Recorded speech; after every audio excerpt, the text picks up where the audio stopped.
Hello learner, I hope you are doing good and this is Ashish Kumar once again. Welcome you all to WS Cube Cyber Security. Learners, आज का video specially आप सभी की demand पाया है। आप सब लोग काफ़ी टाइम से प्रैक्टिकल डिमांड कर रहे थे, वो भी पेनिट्रेशन टेस्टिंग का। तो आज हम देखने वाले हैं एप्लीकेशन पेनिट्रेशन टेस्टिंग के कई सारे कंसेप्ट, वो भी थ्योरेटिकल प्लस प्रैक्टिकल। हम यहाँ पे देखेंगे कि एपीके फाइल क्या है, उसमें पेन टेस्टिंग कैसे परफॉर्म करी जाती है, उसे डिकम्पाइल कैसे करा जाता है, उसे रिकम्पाइल कैसे करा जाता है, यानी एक मॉड एपीके असल में कैसे बनाई जाती है। जो मॉड एपीके आप यूज़ लेते हो, चाहे वो व्हाट्सएप की हो या किसी भी अदर सॉफ्टवेयर की हो या गेम की हो, तो ये पूरा प्रोसेस एपीके टेस्टिंग से रिलेटेड हम सीखने वाले हैं। एंड आई होप आप सभी को ये प्लेलिस्ट ज़रूर पसंद आएगी। और अगर आप लोगों को कंप्लीट वीडियो पसंद आता है तो कमेंट सेशन के जरिए और वीडियो को लाइक करके हमें ज़रूर अपडेट करें, ताकि कुछ ऐसा ही पेनिट्रेशन टेस्टिंग का और एडवांस कंटेंट हम आप लोगों के लिए लेकर आ सके। इसके अलावा लर्नर्स, अगर आप में से कोई भी इंटरेस्टेड है WSCH में, WS क्यूब टेक के सर्टिफाइड एथिकल हैकिंग बैच में, जहाँ पे आपको 20+ प्रीमियम मॉड्यूल्स दिए जाते हैं, जिसकी मदद से आप साइबर सिक्योरिटी के कंप्लीट कंटेंट को बहुत ही डिटेल और प्रैक्टिकल लेवल में सीख पाते हैं एक्सपीरियंस मेंटर की गाइडेंस में। ये सारी क्लासेस आपकी लाइव जूम के जरिए परफॉर्म करी जाती है और आप लोगों के सारे डाउट्स, सारे एरर्स और इवन अपने करियर को लेके जो आप लोगों के मन में डाउट्स हैं, वो सब रिजॉल्व करने में आपके मेंटर्स आपकी मदद करते हैं। एंड इतना ही नहीं लर्नर्स, आप लोगों की स्किल्स को बेस्ट लेवल पे शार्प करने के लिए आपको 12+ असाइनमेंट्स, 3 मेजर प्रोजेक्ट्स दिए गए हैं, ताकि आप खुद को चैलेंज कर सके। और हर मॉड्यूल के नोट्स और चीट शीट्स भी प्रोवाइड कराई जा रही है। कोर्स कंप्लीशन सर्टिफिकेशन भी आपको मिलेगा WSCH का, WS cube tech certified ethical hacking batch का। सो अगर आप लोग साइबर सिक्योरिटी में अपना करियर बनाना चाहते हैं, so don't waste your time, just grab this opportunity now. नीचे डिस्क्रिप्शन में आप सभी को फॉर्म लिंक मिलेगा, जिसे फिल करके आप अभी रजिस्टर कर पाएंगे WSCH के अंदर। Now enjoy your video.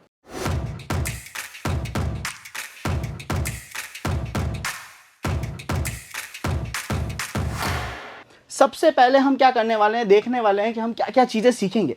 तो देखो, सबसे पहले हम देखेंगे all about Android APKs. Android application होती क्या है, पहले एंड्रॉयड को समझ लेंगे, फिर उसकी एपीके फाइल्स क्या होती है। हम सब एपीकेस को बहुत ज़्यादा यूज़ लेते हैं सब लोग यूज़, ग्रेट।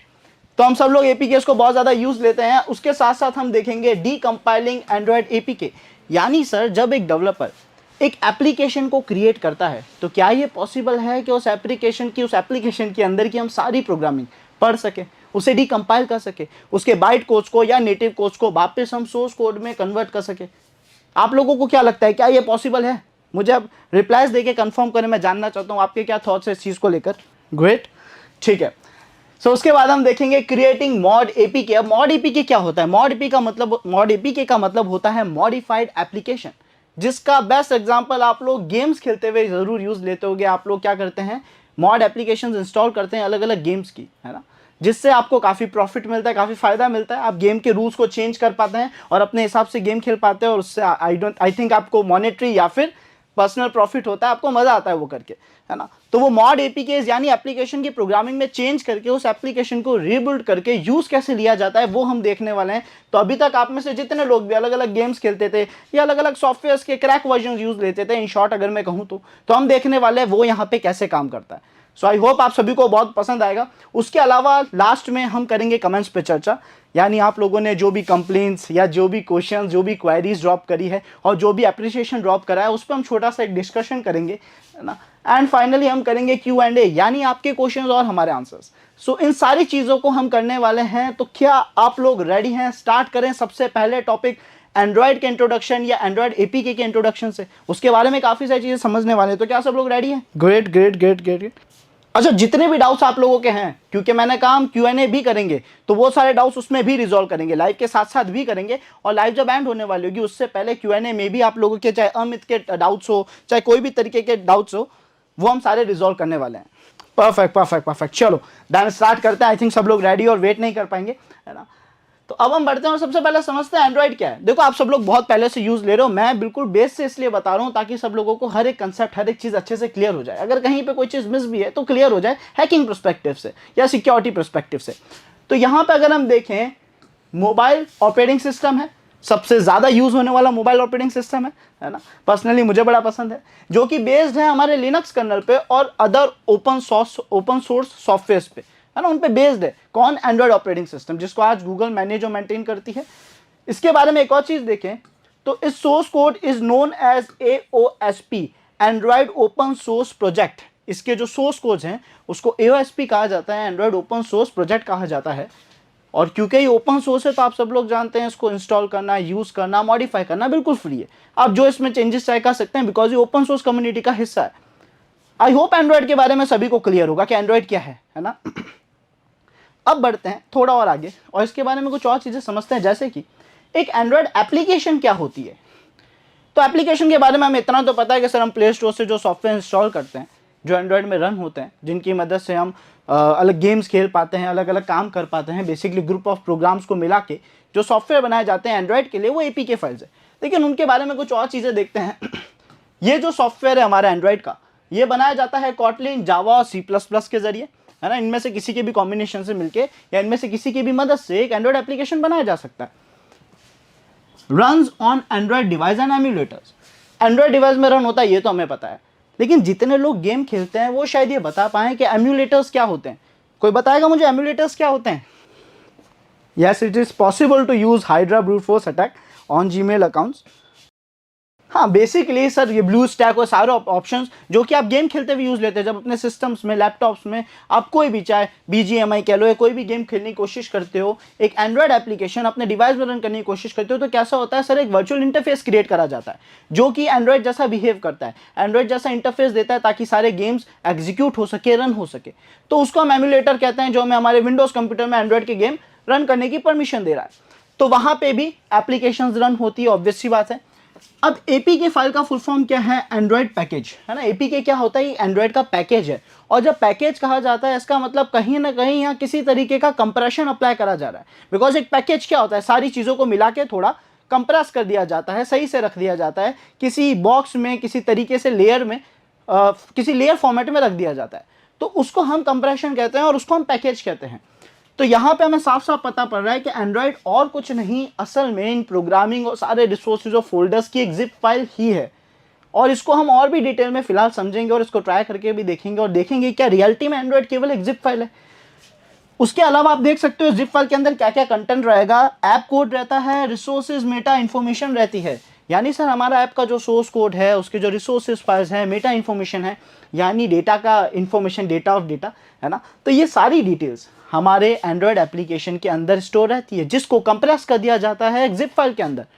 और शायद उसके बाद उसका नेम चेंज कर देते हैं .apk में। उसके अलावा भी बहुत सारी चीज़ें करनी पड़ती है जिसके बारे में धीरे धीरे समझेंगे। बट आई होप इतना सभी को क्लियर हो रहा होगा। क्या ये बात सभी को क्लियर है? इतना समझ आया कि एक APK फाइल होती क्या है? बेसिक इंट्रोडक्शन समझ आया? Great, perfect perfect perfect, thank you thank you. चलो अब इसको आगे कंटिन्यू करते हैं और इसके बारे में कुछ और चीज़ें देखते हैं। Types of Android applications. Android applications कितने टाइप्स की होती है? तो बड़ा इजी सा कंसेप्ट है सर। कुछ एप्लीकेशंस होती है जब हम हमारा ऑपरेटिंग सिस्टम या डिवाइस लाते हैं और पहली बार स्टार्ट करते हैं तो उसके अंदर जितने भी सॉफ्टवेयर पहले से इंस्टॉल मिलते हैं वो सारे एप्लीकेशंस होते हैं एक तरफ, वो एक कैटेगरी है। और उसके अलावा सर हम हमारे प्ले स्टोर को अपडेट करके, वहाँ पे रजिस्टर करके, साइन इन करके, है ना, हम सॉफ्टवेयर को डाउनलोड करते हैं, इंस्टॉल करते हैं। ये दूसरे सॉफ्टवेयर है जो यूजर इंस्टॉल सॉफ्टवेयर है। तो हमारे पास दो तरीके के सॉफ्टवेयर होते हैं, एक प्री इंस्टॉल्ड जो सिस्टम के साथ आते हैं और एक यूजर इंस्टॉल्ड एप्लीकेशन। अब प्री इंस्टॉल्ड एप्लीकेशंस ऑब्वियस सी बात है वो सॉफ्टवेयर हैं जो हमारे डिवाइस के साथ आ रहे हैं, है ना, सिस्टम की मदद के लिए आ रहे हैं। और यूजर इंस्टॉल्ड एप्लीकेशन है जो हम इंस्टॉल करते हैं, चाहे वो गेम हो। हालांकि आज के टाइम पे जब हम एक डिवाइस लाते हैं तो गूगल की दया से, है ना, हमारे पास बहुत सारे प्री इंस्टॉल्ड एप्लीकेशंस में यूजर इंस्टॉल्ड एप्लीकेशंस आ जाते हैं। यानी किसी भी कॉन्ट्रैक्ट के बिहाफ पे हमारे पास बहुत सारे ऐसे ऐप्स होते हैं जो हम यूज़ ही नहीं लेते, जो कि यूज़र इंस्टॉल्ड एप्लीकेशन की लिस्ट में आने चाहिए। खैर कोई बात नहीं, हमें ये समझना है कि इनका डेटा कहाँ स्टोर होता है। तो जितने भी सिस्टम एप्लीकेशंस होती है उन सभी का डेटा स्टोर होता है सिस्टम के अंदर ऐप नाम के फोल्डर में।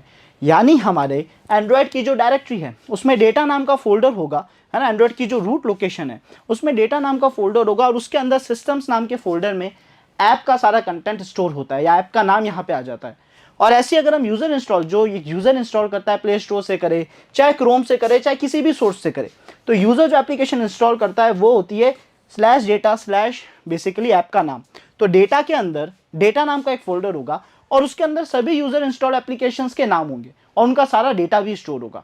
क्या ये बात सभी को क्लियर है कि हमारे जो सॉफ्टवेयर हैं उनका डेटा एक सिस्टम में कहाँ स्टोर होता है? और ये पढ़ना लिटरली ज़रूरी क्यों है? बिकॉज अगर हम पेनिट्रेशन टेस्टिंग करने जाएं या ये देखने जाएं कि उस ऐप के जो पासवर्ड्स है, फॉर एग्जांपल इंस्टाग्राम के अगर पासवर्ड्स अगर इंस्टाग्राम के पासवर्ड हमारे सिस्टम में स्टोर है तो वो कहाँ होंगे, उसके लिए मुझे ये तो पता होना चाहिए कि इंस्टाग्राम की लोकेशन क्या है। तो इंस्टाग्राम की लोकेशन क्या होगी, data/data एंड देन इंस्टाग्राम का जो नाम होगा com.android.instagram जो भी होगा वो यहाँ पे स्टोर होगा और उसी के अंदर जाके शायद मुझे कहीं क्रेडेंशियल्स मिल जाए। हो सकता है क्लियर टेक्स्ट में मिले, हो सकता है इनक्रिप्टेड मिले, वो बात की बात है। बट आई होप सभी को समझ आ गया होगा कि हमारा जितना भी डेटा है जो एंड्रॉइड ऐप इंस्टॉल करते हैं वो कहाँ स्टोर होता है। क्लियर है सभी को? Perfect perfect perfect, great great great. Okay then ठीक है, अब इसको और आगे कंटिन्यू करते हैं, धीरे धीरे हम लेवल अपडेट करते जाएंगे। आई होप आप सभी को चीज़ें समझ आ रही होगी और पढ़ने में मज़ा भी आ रहा होगा। Introduction to Android manifest.xml file. अब हमने ये समझा कि एक एप्लीकेशन फाइल है, एक एपीके फाइल है। उस एप्लीकेशन फाइल के कई सारे रिसोर्सेज हैं। जैसे डेवलपर ने क्या करा, इसको यहाँ पे हम समझते हैं कि हमारे पास आया एक डेवलपर, ठीक है। इस डेवलपर ने यहाँ पे क्या करा, डेवलपर ने सर खूब सारे प्रोग्राम्स बनाए जो कि उसके एप्लीकेशन का सोर्स कोड था, है ना। उस एप्लीकेशन के सोर्स कोड के साथ उसको कुछ फाइल्स भी चाहिए थी। जैसे एक एप्लीकेशन में इमेजेस भी यूज़ होती है, वीडियोस भी यूज़ होती है, अलग अलग तरीके की फाइल्स यूज़ होती है। तो उसका उसने एक फोल्डर रखा रिसोर्सेज नाम का, जिसमें सारे डायरेक्टरीज है, जो भी फाइल्स उसको चाहिए वो सारी फाइल्स इसके अंदर है ना। इस तरीके से उसने एप्लीकेशन से रिलेटेड कुछ इंपॉर्टेंट फाइल्स रखी, जिसमें से एक फाइल है एंड्रॉयड manifest.xml। और इस फाइल को अगर अच्छे से समझना है कि क्या है असल में एंड्रॉयड manifest.xml, तो मेरा एक छोटा सा क्वेश्चन है आप सभी से, देखते हैं कौन इसका रिप्लाई दे पाएगा और जल्दी रिप्लाई दे पाएगा, है ना। क्वेश्चन बड़ा इजी है। वेबसाइट में एक फाइल होती है, उसका नाम होता है sitemap.xml। क्या आप मुझे बता सकते हैं वो फाइल क्या होती है या वो क्या काम आती है? हर वेबसाइट में एक फाइल होती है sitemap.xml, बाय डिफॉल्ट इसका नाम यही होता है, जो रूट लोकेशन में ही पड़ी होती है और हम सब उसे देख सकते हैं। ये फाइल क्या बता रही होती है, इसका काम क्या है इस फाइल का, देखते हैं कौन बता पाएगा। यश ने बोला है मैं सर 14 ईयर्स का हूँ, क्या मैं करियर बना सकता हूँ? यश 14 ईयर्स यानी इस एज में आपका माइंड सबसे ज़्यादा एक्टिव होगा, है ना। कहते हैं ऐसा कि जो हमारा ये एज जो ड्यूरेशन चलता है ना, 14 से लेकर 19-20 तक का, इसमें माइंड बहुत शार्प होता है, बच्चों का माइंड बहुत शार्प होता है। बच्चा नहीं कहूँगा बट माइंड बहुत शार्प होता है। तो डेफिनेटली अगर आप थोड़ा पैशनेट होके, थोड़ा डिसिप्लिन के साथ चीज़ें पढ़ना स्टार्ट करते हो, देन आप बहुत जल्दी अपना पैशन बना पाओगे, इसको बहुत जल्दी इसमें करियर बना पाओगे। आंसर अभी तक नहीं मिला। sitemap.xml फाइल क्या स्टोर करता है, क्या काम करता है? वेरी गुड, किसने दिया ये जवाब? Devil man, very good devil, है ना। सो बेसिकली sitemap.xml वेबसाइट का स्ट्रक्चर डिटेल्स रखता है ना, कि क्या क्या यूआरएल्स है, किस तरीके से सिस्टमेटिक तरीके से वेबसाइट का पूरा स्ट्रक्चर, हर एक यूआरएल फाइल फोल्डर्स का जो एड्रेस है, यूआरएल जिसे हम कहते हैं, वो पूरा स्ट्रक्चर मेंटेन करके रखता है sitemap.xml, जिससे गूगल को भी साइट को इंडेक्स करने में हेल्प मिलती है और अच्छे से समझने में हेल्प मिलती है कि साइट का स्ट्रक्चर क्या है, यानी कहाँ पे क्या क्या फाइल्स और फोल्डर्स हैं। तो इसकी मदद से sitemap.xml की मदद से हमें क्या पता पड़ जाता है कि हमारी वेबसाइट का स्ट्रक्चर क्या है और कैसा है। वैसे ही एंड्रॉयड manifest.xml हमारे एंड्रॉयड एप्लीकेशन का एक एपीके फाइल का कंप्लीट स्ट्रक्चर बता देती है। बस यहाँ पे जो चीज़ें ऐड होगी, या फिर मैं कह सकता हूँ प्लस यहाँ पे जो चीज़ें ऐड होगी वो ये है कि ये एक्स्ट्रा काफ़ी सारी इंफॉर्मेशन और भी रखता है। अब हमें ये देखना है कि ये फाइल जो कि हमारे एंड्रॉयड का स्ट्रक्चर रख रही है, इसके पास और क्या क्या डिटेल्स रहती है। बिकॉज अगर हमें पता पड़ गया और फ्यूचर में हम एपी की हैकिंग करने जाते हैं, तो हम जानते हैं सबसे इंपॉर्टेंट कंसेप्ट है इन्फॉर्मेशन गैदरिंग। तो क्यों ना मैं एंड्रॉयड manifest.xml फाइल के जरिए ज़्यादा से ज़्यादा इन्फॉर्मेशन एक्सट्रैक्ट कर लूँ, ज़्यादा से ज़्यादा इन्फॉर्मेशन कलेक्ट कर लूँ। तो उसके लिए समझ में आना चाहिए कि यहाँ पे क्या कंटेंट रहेगा। तो देखते हैं, सबसे पहले यहाँ बता रहा है unique packages name, for example com.weebly.flappybird, है ना। तो हर एक पैकेज का जो यूनिक नाम होता है वो यहाँ पे स्टोर रहेगा, तो मुझे पता पड़ जाएगा कि यहाँ पे कितने पैकेजेस हैं और उनका यूनिक नाम क्या है। साथ ही साथ वर्जन इन्फॉर्मेशन, सर कई सारे थर्ड पार्टी सर्विसेज की भी version information and basic tools, basic चीज़ों की जो वर्जन इन्फॉर्मेशन है वो भी हमारे एंड्रॉयड manifest.xml फाइल में ही रहती है, जो हमारे लिए डेफिनेटली काम की है। बिकॉज आप सब जानते होंगे पेनिट्रेशन टेस्टिंग फील्ड से जो थोड़ा बहुत रिलेशन रखते हैं, या साइबर सिक्योरिटी फील्ड से, किसी भी सॉफ्टवेयर का वर्जन अपडेट दो ही रीज़न से आता है। क्या है वो दो रीज़न, कौन बता सकता है मुझे? किसी भी सॉफ्टवेयर का अपडेट क्यों आता है? परफेक्ट सर, दो ही रीजंस होते हैं। अपडेट आने का पहला तो सिक्योरिटी इशू रहता है, यानी उसमें कोई बग होता है, कोई कमी होती है जिसको रिजॉल्व करने के लिए एक नया पैच रिलीज करा जाता है ना, इसलिए किसी भी सॉफ्टवेयर का नया वर्जन आता है। दूसरी इंपॉर्टेंट बात यह है कि सर हो सकता है उस सॉफ्टवेयर में कोई नया फंक्शन, कोई नया फीचर ऐड करा, इस वजह से उसका अपडेट आएगा। इन दो ही रीजन से एक सॉफ्टवेयर में अपडेट आएगा, क्या या तो कोई नया फंक्शन या फ्यूचर ऐड करा होगा, या फिर पुराने वर्जन में कोई वल्नरेबिलिटी, कोई बग थी जिसको रिजॉल्व करना जरूरी था। और ये हर कंपनी करती है, तो इसका मतलब ये है कि हर एक कंपनी में वल्नरेबिलिटीज होती है। बस अच्छी बात यह है कि वो टाइम के साथ उसे सिक्योर करती रहती है और अपडेट्स रिलीज करती रहती है, पैचेस रिलीज करती रहती है। तो यहाँ पे अगर मुझे वर्जन इन्फॉर्मेशन मिल जाए और उस वर्जन इन्फॉर्मेशन में एक भी ऐसा पैकेज मिले जिससे मुझे पता पड़ जाए, एक भी ऐसी चीज का वर्जन मिले जो मेरे को पुराना लगे, और जब मैं ऑनलाइन जाके देखूँ तो उस वर्जन के नाम की वल्नरेबिलिटीज मिले, तो वो हमारे लिए डेफिनेटली बहुत काम की इंफॉर्मेशन है, बिकॉज उसकी मदद से एक्सप्लॉयटेशन हो सकता है। Then definitions like activities, services, broadcast receivers, अब ये तीनों चीजें, चारों चीजें क्या है ना, और भी डिटेल्स रखता है, मैं समझाऊंगा। लेकिन ये सबसे काम की चीज है जो ये अपने पास रख रहा है। क्या क्या एक्टिविटीज है, यानी ऐप के अंदर मेन क्या क्या आप कह सकते हो पेजेस है, मेन क्या क्या काम होगा, ठीक है। साथ ही साथ ब्रॉडकास्ट रिसीवर्स क्या होते हैं इसके बारे में समझेंगे। एट द एंड आप ये समझ सकते हो कि उस ऐप में जितने भी पेजेस हैं वो, और उन पेजेस पे जो एक्शंस होने वाले हैं, कुछ पर्टिकुलर एक्शन के परफॉर्म होने पे, उसकी डिटेल भी इसी के अंदर हमें मिल जाएगी, जो हमारे लिए बहुत यूजफुल है, ठीक है। उसको हम देखेंगे, हम अच्छे से समझ आएगा। उसके अलावा परमिशन डेफिनेशंस, अब हम सब जानते हैं कि जब हम एक ऐप को इंस्टॉल करते हैं तो वो हमसे कुछ परमिशंस मांगता है ना, कैमरा एक्सेस करने की परमिशन, लोकेशन एक्सेस करने की परमिशन, फाइल एक्सेस करने की परमिशन, स्टोरेज एक्सेस करने की परमिशन, ऐसी कई सारी परमिशन मांगता है। तो वो परमिशन से रिलेटेड सारी डिटेल्स हमें एंड्रॉयड manifest.xml फाइल में डायरेक्ट दिख जाती है।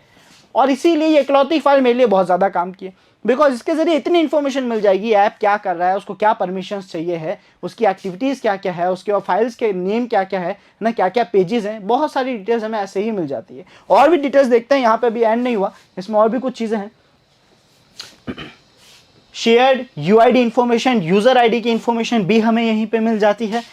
Preference installed locations, basically preferred share क्या होता है, प्रेफरेंस शेयर क्या होता है कि हमारे सिस्टम में एक एपीके फाइल, एक एंड्रॉयड डिवाइस में जो एक एपीके फाइल है, वो यहाँ पे क्या करती है, अलग अलग तरीके से डेटा स्टोर करती है, लेकिन उसकी डेटा स्टोर करने की लोकेशन क्या है वो हमें यहाँ पे पता पड़ जाती है, पहली चीज़, ठीक है। तो ये हमारे लिए प्लस पॉइंट रहता है। दूसरी चीज़ यूआई इंफॉर्मेशन, जैसे बेसिक चीज़ें कि सर जो लॉन्चर आइकन है वो क्या होगा, किस पे क्लिक करने पे ऐप लॉन्च होगा, ऐप लॉन्च होती है सबसे पहले एक्टिविटी क्या कॉल होगी, उसके बाद क्या करने पे कौन सी एक्टिविटी कॉल होगी, तो वो सारी डिटेल्स भी इसी के अंदर रहती है, यानी कौन सा पेज कब कॉल होगा। इसको और डिटेल में समझेंगे जब हम एक्टिविटीज़, कंटेंट, इंटेंट और हमारी ब्रॉडकास्ट रिसीवर्स, ऐसी कुछ टेक्निकल टर्म्स को अच्छे से समझेंगे। एक्सटर्नल लाइब्रेरी पैकेजेस की डिटेल्स भी ये रखता है, यानी सर अगर आप किसी भी एक्सटर्नल सॉफ्टवेयर, एक्सटर्नल सर्विसेज की लाइब्रेरीज को यूज़ ले रहे हैं तो उसकी भी डिटेल्स यहाँ पता पड़ जाती है। तो एट द एंड मुझे ये पता पड़ जाएगा कि मेरे ऐप में कौन कौन से टूल्स बाहर से, कौन कौन से पैकेजेस बाहर के यूज़ हो रहे हैं, और अगर बाहर से कोई कंटेंट मेरे ऐप में यूज़ हो रहा है, इसका मतलब वो एक्सटर्नल डेटा को एक्सेप्ट कर रहा है, और वहाँ पे शायद मैं कुछ वल्नरेबिलिटीज ढूंढ के कुछ अच्छी एक्टिविटीज़ परफॉर्म कर सकूँ, शायद कुछ अलग अलग तरीके के अटैक्स वहाँ पे होते हैं जो मैं ट्राई कर सकूँ। तो आई होप सभी को ये क्लियर हुआ होगा, सभी को क्लियर हुआ, इतना समझ आया, एक ओवरऑल आइडिया लगा कि एंड्रॉयड manifest.xml फाइल एक ऐसी फाइल है जो हमारे एंड्रॉयड एप्लीकेशन का पूरा स्ट्रक्चर और उसकी बहुत सारी डिटेल्स रखती है जो हमारे आगे चल के काम आने वाली है। फॉर एग्जाम्पल परमिशन, जो आप अच्छे से समझ सकते हैं। एक क्वेश्चन आप सभी के सामने आ रहा है, मैं चाहूंगा सब लोग इसका रिप्लाई दें, है ना। क्वेश्चन एक बार फिर से बता देता हूं, hackers and ethical hackers use the same tools and techniques. क्या ये लाइन, क्या ये स्टेटमेंट सही है या गलत है? तो इसको सब लोग आंसर करें, इसका मैं भी साथ में आंसर करता हूं एंड देखेंगे इसका करेक्ट आंसर क्या है।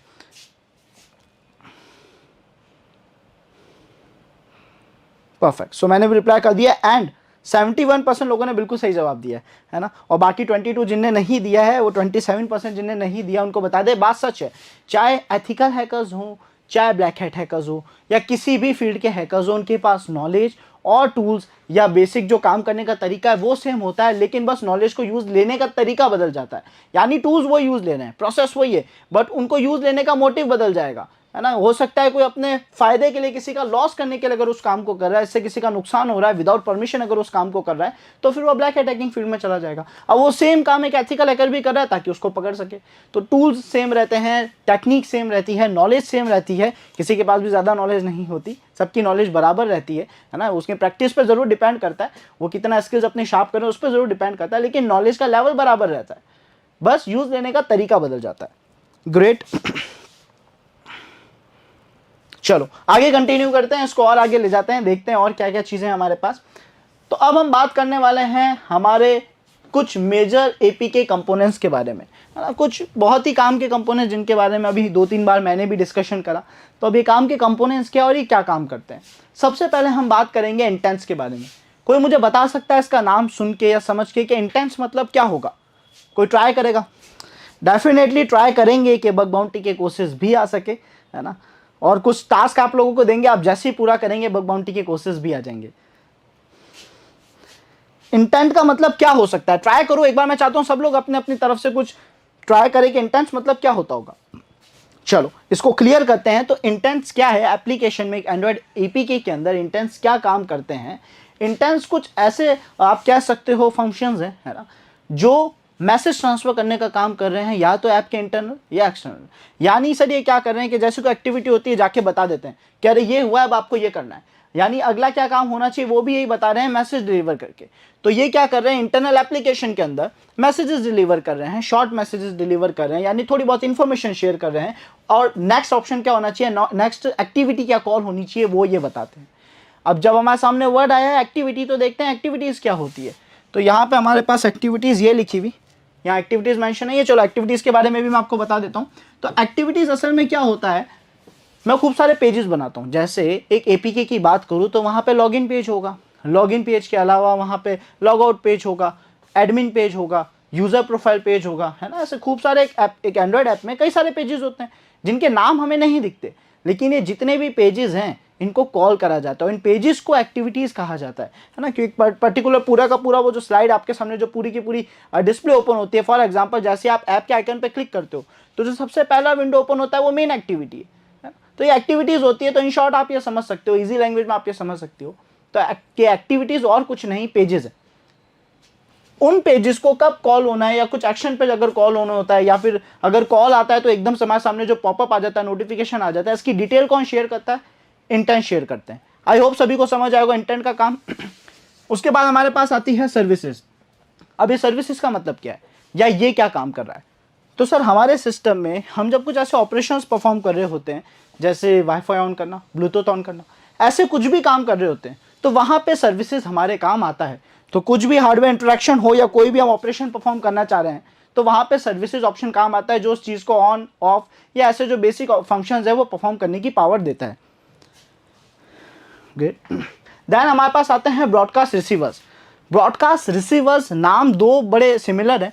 ब्रॉडकास्ट आपने देखा होगा व्हाट्सएप ब्रॉडकास्टिंग मैसेजेस ग्रुप पे, है ना। उसमें क्या होता है, हम एक मैसेज भेजते हैं एक साथ सबको चला जाता है, लेकिन यहाँ भेजा नहीं जा रहा, ये रिसीव कर रहा है। यानी क्या कर रहा है सर, ये बैठा बैठा वेट करता है किसी एक्शन के होने का या किसी पर्टिकुलर टास्क के होने का। जैसे ही वो टास्क होता है तो ये एक्टिवेट हो जाता है और ये मैसेज डिलीवर कर देता है इंटेंट की मदद से कि अब आगे क्या होना चाहिए। फॉर एग्जाम्पल अगर मैं आपको मैसेज करता हूँ तो आप देखोगे, मैं आपको अगर कॉल करता हूँ तो आप ये देखोगे कि जब मैं आपको कॉल कर रहा हूँ, आपको कॉल लगने से पहले ट्रू कॉलर की मदद से एक पॉपअप आ जाता है। तो इसका मतलब यहाँ पे ब्रॉडकास्ट रिसीवर्स लगा रखे हैं जो वेट कर रहे हैं, जैसे ही एक्शन परफॉर्म होगा तो ये इंस्टेंट उसके अगेंस्ट में आगे क्या करना चाहिए, इंटेंस के जरिए आगे मैसेज डिलीवर करके उस काम को करवा देते हैं, उस एक्टिविटी को या उस चीज़ को कॉल करा देते हैं। तो ये ब्रॉडकास्ट रिसीवर्स का काम है, जो कि बैठ के वेट कर रहे हैं किसी भी ब्रॉडकास्ट के काम का होने का, कुछ भी पैकेट या कुछ भी ट्रांजेक्शन होने का। जैसे ही वो होता है ये अपने हिसाब से आगे मूव ऑन कर जाते हैं, चीज़ों को अच्छे से ऑपरेट कर पाते हैं। क्या ये बात सभी को क्लियर हुआ, समझ आया? देखो अभी ये जो हम थ्योरेटिकल पार्ट देख रहे हैं, इसके जस्ट बाद प्रैक्टिकल आने वाला है, तो आई होप सब लोग इसको थोड़ा अच्छे से समझ रहे होगे, बिकॉज शायद आप लोग ही मुझे गाइड करोगे कि मुझे क्या क्या करना चाहिए उस एपीके को हैक करने के लिए या मॉड एपीके क्रिएट करने के लिए। उसके अलावा हमारे पास आते हैं कंटेंट प्रोवाइडर्स। अब कंटेंट प्रोवाइडर्स क्या है, तो हमारा एक एपीके फाइल, ये जो हमारा एक एपीके फाइल है ना, ये अपना डेटा अलग अलग तरीके से स्टोर करता है। इसके बारे में आपको बता रहा हूँ, आपके लिए बहुत यूजफुल रहेगा ये। हमारा एप्लीकेशन या तो सर अपना डेटा ऑनलाइन स्टोर करेगा जो कि सर्वर है ना, तो या तो ऑनलाइन स्टोर कर दिया इसने, या फिर ये लोकल स्टोरेज में स्टोर करेगा। अब जब हमारे सिस्टम की लोकल स्टोरेज में डेटा स्टोर कर रहा है तो उसके लिए इसके पास दो तरीके हैं। सबसे पहला तरीका है शेयर्ड प्रेफरेंस के अंदर, और दूसरा तरीका है डेटाबेस के जरिए, जो कि है SQLite।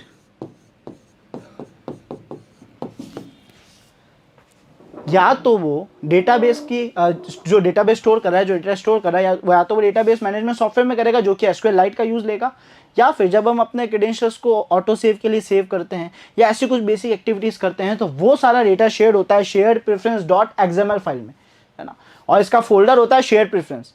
तो यहाँ पे इन ही दो जगहों पे डेटा स्टोर कर पाता है। अब ये कंटेंट प्रोवाइडर क्या कर रहा है, हमारे डेटा के साथ हमें बेसिकली ऑपरेशंस परफॉर्म करने का मौका दे रहा है ना। अगर आपको डेटा कॉल करना हो, डेटा यूज लेना है, तो वहाँ पे कंटेंट प्रोवाइडर्स यूज होता है। जैसे इसका नाम बता रहे हैं, कंटेंट प्रोवाइड करने का काम करता है, डेटा स्टोर करने का, डेटा को मैनेज करने का काम करता है। ये कंटेंट प्रोवाइडर्स का काम है।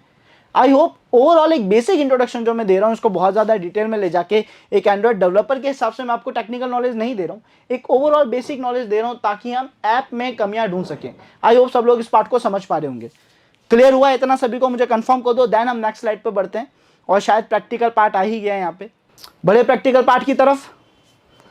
सभी के क्वेश्चंस के डेफिनेटली मैं जवाब दूंगा, है ना। बस हम चलो एक छोटा सा गैप भी ले लेते हैं ताकि आप लोगों के जो क्वेश्चन है उनका भी मैं जो है सॉल्यूशन बता दूं, है ना, जो जो क्वेश्चन है उनको सॉल्व कर पाऊं। Great, perfect. एक क्वेश्चन आप सभी के सामने आ रहा है ना, एक पोल आ रहा है क्वेश्चन का, देखते हैं कौन सही जवाब दे पाता है या कितने लोग सही जवाब दे पाते हैं। सो ये क्वेश्चन क्या है, which of the following testing processes is the most intrusive, है ना, यानी आप कह सकते हो सबसे ज्यादा परेशान करने लायक टाइप, है ना, सबसे ज्यादा ध्यान से करने वाला प्रोसेस क्या हो सकता है इसका करेक्ट आंसर। परफेक्ट, आप लोग इसका रिप्लाई दो जब तक हम बढ़ते हैं हमारे प्रैक्टिकल पार्ट की तरफ। और उसके लिए बस हमें एक एपीके का स्ट्रक्चर को समझना है, क्योंकि अब इसी को हमें रिवर्स करके ऐप को वापस डिकम्पाइल करना है और फिर से रिकम्पाइल करना है, यानी रिवर्स इंजीनियरिंग परफॉर्म करनी है एपीके पे। तो ये कैसे पॉसिबल हो सकती है ये देखते हैं, और देखते हैं कितने लोगों ने सही जवाब दिया इसका। हाँ, काफी कम लोगों ने सही जवाब दिया इसका। चलो देखते हैं, उम्मीद है कि जल्द ही इसका स्कोर बढ़ जाएगा, सब लोग सही जवाब दे देंगे इसका। तो अब बात करते हैं एपीके फाइल की। देखो ध्यान से समझना, तो ये हमारे डेवलपर हैं, ये नहीं जो भाग रहे हैं, ये हमारे डेवलपर हैं। डेवलपर ने क्या करा, जावा के जरिए अभी हम मान के चल रहे हैं सोर्स कोड लिखा, प्रोग्राम लिखा, ठीक है। पहले यहां समझ लेते हैं, फिर यहां समझ लेंगे अच्छे से। तो जावा का सोर्स कोड लिखा, जैसे ही उस सोर्स कोड को यहाँ पे ये जावा का जो मेन फाइल लिखा जिसमें पूरा का पूरा हमारा कंटेंट है ना, पूरा प्रोग्राम है, क्या क्या होना चाहिए, कैसे होना चाहिए, जैसे उसको जावा कंपाइलर की मदद से कंपाइल करा, तो जावा कंपाइलर ने क्या करा, हमें डॉट क्लासेस फाइल दी, ठीक है। तो अब हमारे पास एक डॉट क्लासेस नाम की फाइल है, इसका आगे कुछ भी नाम हो सकता है, और इसके अंदर हमारा सोर्स कोड है, यानी इसके अंदर हमारा पूरा प्रोग्राम है कि क्या काम होना चाहिए, कैसा होना चाहिए, सारी चीजें। अब इसको हम डेक्स कंपाइलर के जरिए डॉट डेक्स फाइल में कन्वर्ट करते हैं, जिसमें इसके साथ आ जाती है इसकी रिसोर्स फाइल्स, ठीक है, एंड साथ ही साथ कुछ डेटा फाइल्स। इन डेटा फाइल्स में क्या आता है आगे चल के समझेंगे। अब ये जो हमारी डॉट डेक्स फाइल है, ये एक तरीके से हमारी बाइट कोड में कन्वर्टेड फाइल है, और इसी बाइट कोड फाइल को जब हम डेक्स 2OAT की मदद से आगे प्रोसेस करते हैं तो हमें मिल जाता है हमारा नेटिव कोड। यानी अब फाइनली हमारे जो सोर्स कोड था वो नेटिव कोड में कन्वर्ट हो चुका है, जिसका मतलब यह है कि इसको अब केवल मशीन्स पढ़ सकती है और रन कर सकती है। एक नॉर्मल यूजर, एक नॉर्मल ह्यूमन उसको पढ़ के समझ नहीं सकता, और अगर उसे पढ़ के समझना है तो उसे वापस रिवर्स इंजीनियरिंग परफॉर्म करनी पड़ेगी, यानी इसे डिकम्पाइल करना पड़ेगा इस नेटिव कोड को बाइट कोड में, एंड देन जावा की सोर्स कोड में कन्वर्ट करना पड़ेगा, तभी वो उस फाइल को पढ़ सकता है। तो अब ये जो एप्लीकेशन बनाने का प्रोसेस है, फाइनली जब नेटिव कोड हुआ तो एपीके बिल्डर के जरिए क्या हुआ कि हमारा ये जो कंटेंट था, है ना, ये नेटिव कोड को यहाँ पे ऐड कर दो, ये कंटेंट, उसका सारा डेटा साथ में जितने भी रिसोर्सेज हैं उस सारे डेटा को कंप्रेस कर दिया गया और फाइनली बनाई गई एक जिप फाइल। एग्जांपल के तौर पे test.zip।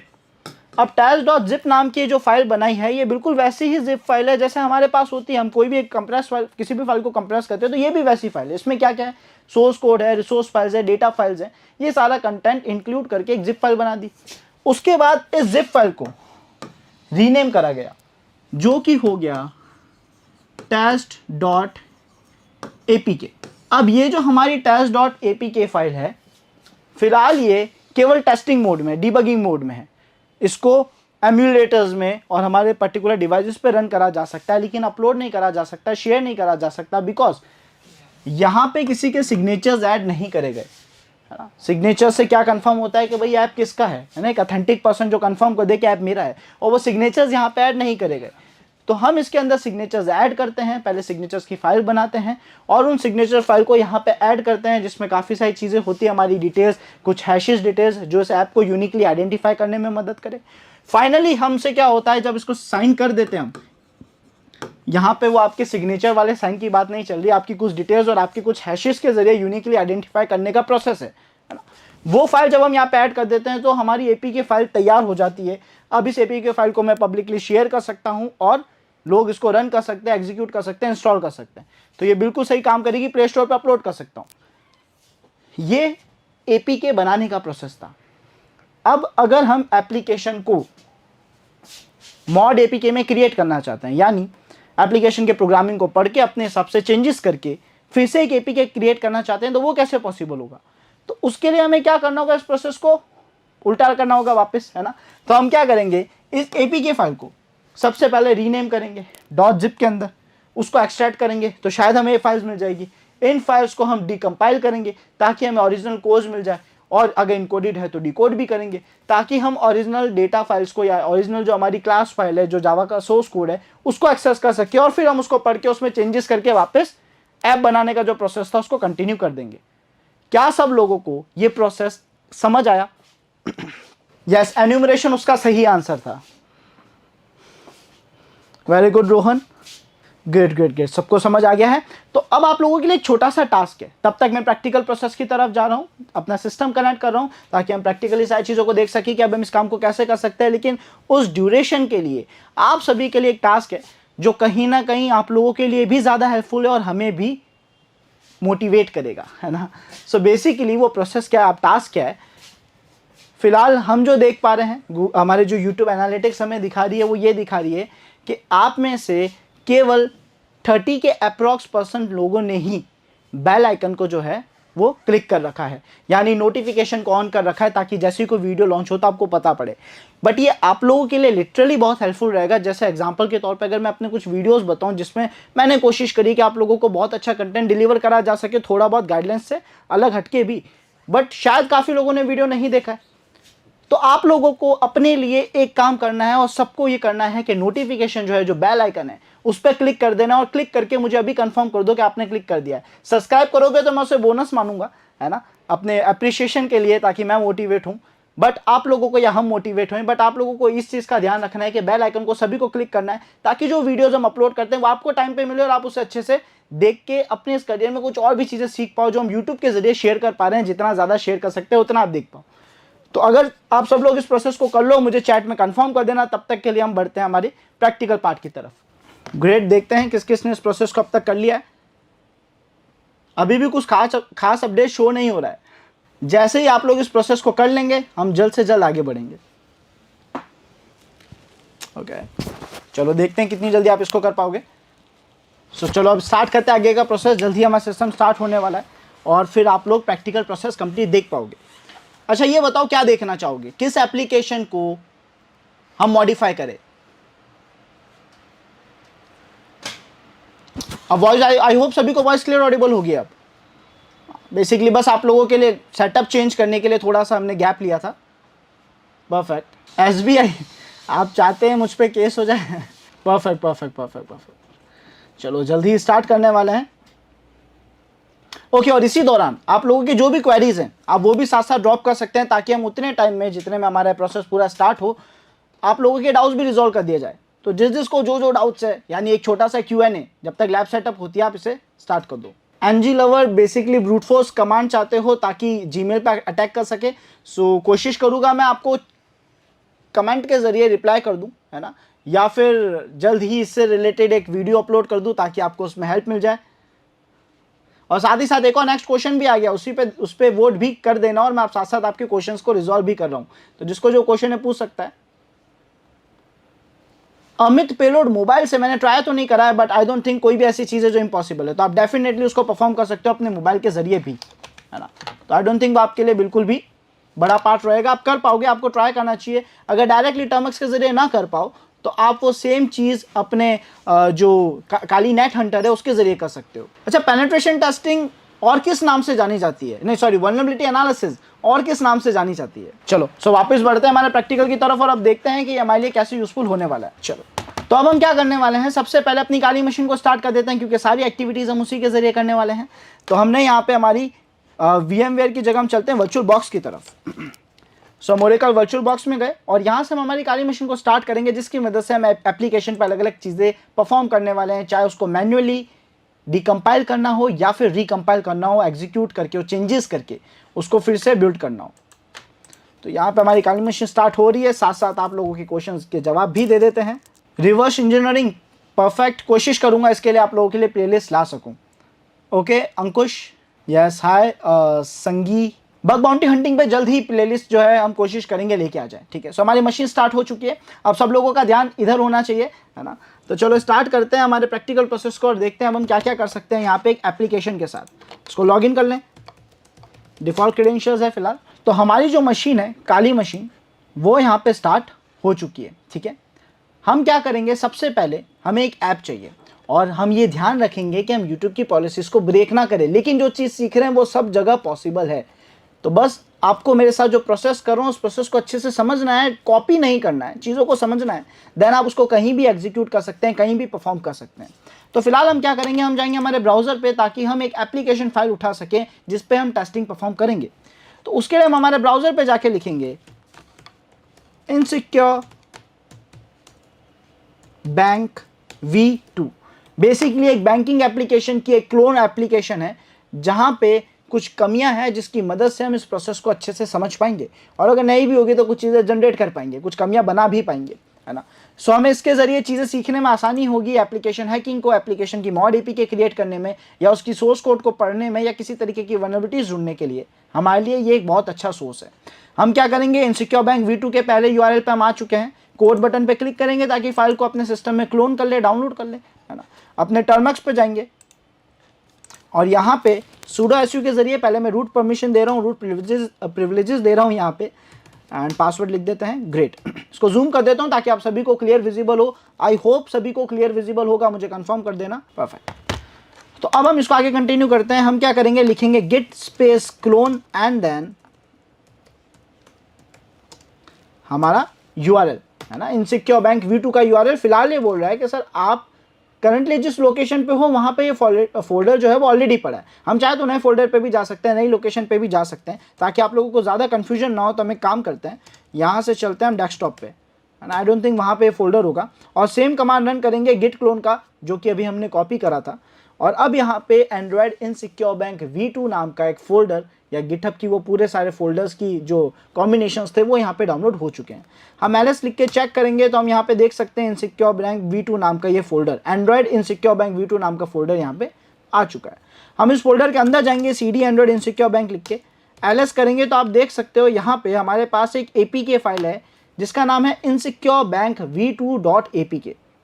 अब इस APK फाइल में, इस एप्लीकेशन फाइल में हम देखना चाहते हैं कि डेवलपर ने असल में क्या प्रोग्रामिंग करी है, यानी इस APK फाइल को हम डीकम्पाइल करना चाहते हैं, इसको वापस सोर्स कोड में कन्वर्ट करना चाहते हैं। फिलहाल इस लैंग्वेज में लिखिए कि हम इसको पढ़ के समझ नहीं सकते।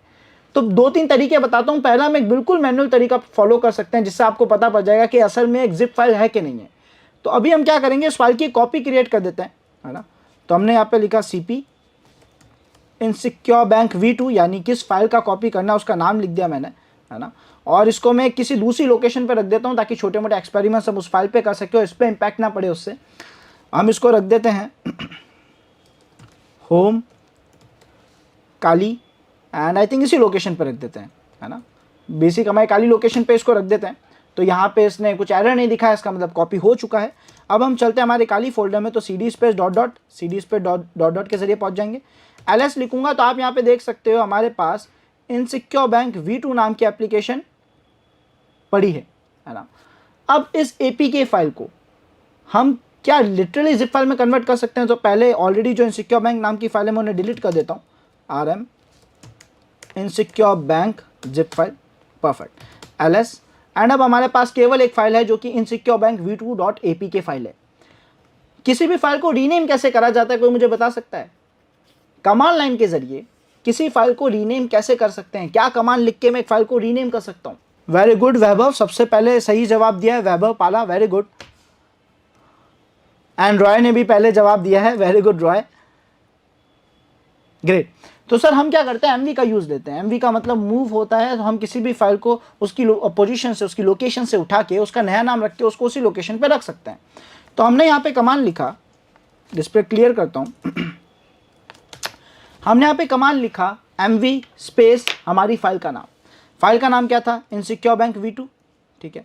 और हम चाहते हैं कि हम हमारी इस एपीके फाइल को इनसिक्योर बैंक v2.zip फाइल से रीनेम कर दे, इस नाम से रीनेम कर दे, .apk की जगह .zip कर दे। एंटर प्रेस करा, एक सेकेंड फिर से करते हैं, mv, हाँ एंटर प्रेस करा, इसने मुझे कोई एरर नहीं शो करा। मैं यहाँ पे अगर ls लिखूँ तो मैं देख सकता हूँ कि हमारे इनसिक्योर बैंक v2.zip नाम की फाइल यहाँ पे जो है वापस रीनेम हो चुकी है, एपीके फाइल .zip में रीनेम हो चुकी है। अब हमें यहाँ क्या करना चाहिए, इसे एक्सट्रैक्ट करना चाहिए। तो एक्सट्रैक्ट करने के लिए हम लिखेंगे अनजिप स्पेस फाइल का नाम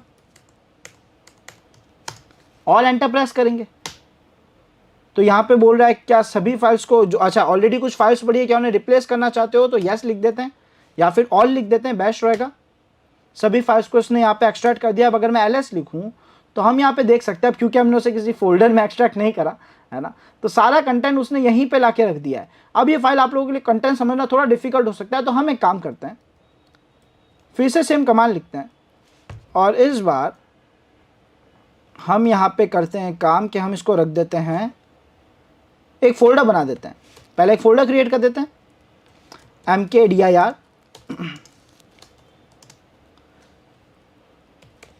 लाइफ हैक, ठीक है। फोल्डर हमारा क्रिएट हो चुका है। हम क्या करते हैं, हमारी इस फाइल को भी वहीं कॉपी कर लेते हैं ताकि सारा डेटा एक ही जगह रहे। मूव इनसिक्योर बैंक v2.zip, कौन से फोल्डर था हमारा, life hack, and then cd live hack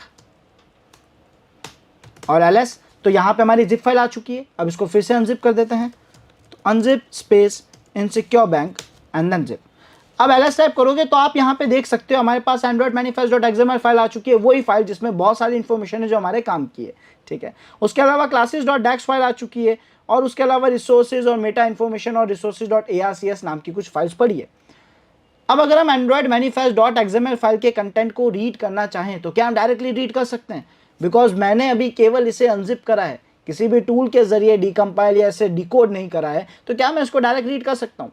देखते हैं। तो हम यहाँ पे कैट का यूज़ ले सकते हैं, gedit का यूज़ ले सकते हैं, किसी भी टूल का यूज़ ले सकते हैं, लेकिन फिलहाल सर हम इसके कंटेंट को पढ़ नहीं सकते है ना, बहुत अच्छे से नहीं समझ सकते। बीच का कुछ कंटेंट हमें विजिबल है, लेकिन इतना ज़्यादा अच्छे लेवल पे नहीं कि हम सब कुछ पढ़ के समझ पाएँ।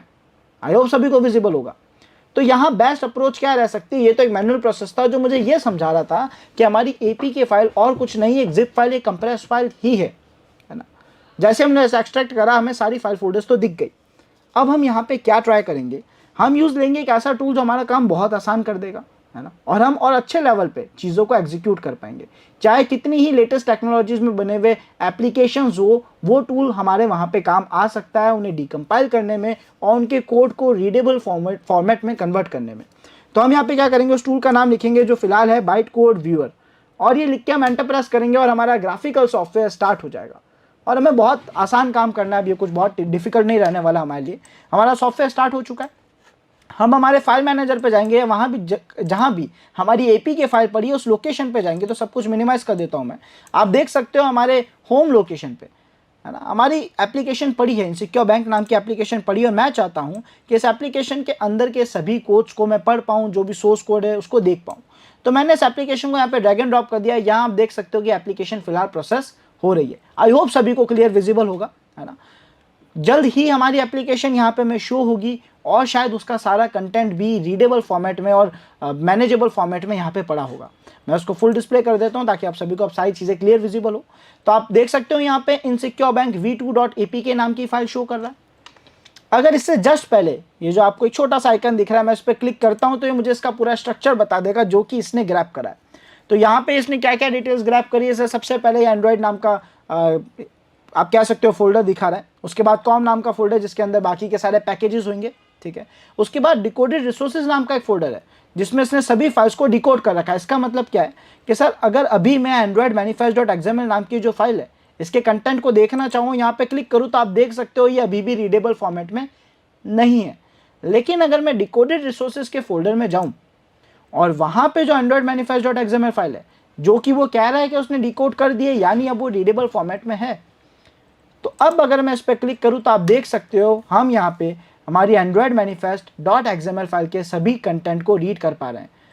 तो यहाँ पे XML की वर्जन डिटेल बता रहा है, इनकोडिंग टाइप बता रहा है ना, और उसके बाद आप देख सकते हो सभी परमिशंस बता रहा है, यानी ये ऐप हमसे क्या क्या परमिशन मांगेगा वो सब बता रहा है। तो ये बता रहा है इंटरनेट की परमिशन, एक्सटर्नल स्टोरेज में कंटेंट लिखने की permission, send SMS, credentials use करने की, और ऐसे कई सारी डिटेल्स।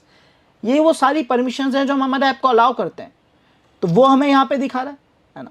इसके अलावा और भी बहुत सारा डेटा है जिसमें कुछ ऐसी इंफॉर्मेशन है जो मेरा ध्यान अपनी तरफ खींच रही है, जो डायरेक्ट एक वर्नेबिलिटी की तरफ इशारा कर रही है ना, एक कमी की तरफ इशारा कर रही है। For example allow backup true है, इसका मतलब सर में हमारे थोड़े बहुत मॉडिफिकेशंस करने के बाद, कुछ कोड्स रन करने के बाद ADB की मदद से इस ऐप का सारा डेटा जो है बैकअप के तौर पे अपने पास रख सकता हूँ, और फ्यूचर में आगे चल के उस बैकअप को एक्सट्रैक्ट करके इसमें जितने भी क्रेडेंशियल्स थे, जो भी काम का डेटा था, वो एक्सट्रैक्ट कर सकता हूँ। तो ये मेरे लिए काफ़ी काम का आउटपुट होने वाला है ना, काफ़ी काम का ये डिटेल मुझे यहाँ पे शो कर रहा है।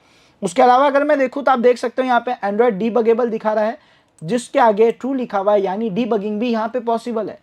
तो हम हमारे ADB की मदद से काफ़ी सारे कमांड्स यहाँ पे एग्जीक्यूट कर पाएंगे। दोनों बहुत ही अच्छी चीज़ है, दोनों जो ऑप्शंस मुझे ट्रू दिखा रहा है ये बहुत अच्छा आउटपुट देने वाला है मेरे को आगे चल के पेनिट्रेशन टेस्टिंग से रिलेटेड।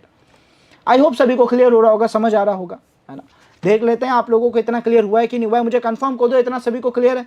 यस 3D गेमिंग जल्द ही बताता हूँ आपको, जैसे अपन सेशन को कंप्लीट करेंगे इस चीज़ पे भी, इस टॉपिक पे भी डिस्कशन करेंगे, ताकि आपको करियर से रिलेटेड थोड़ा और अच्छा गाइडेंस मिल सके।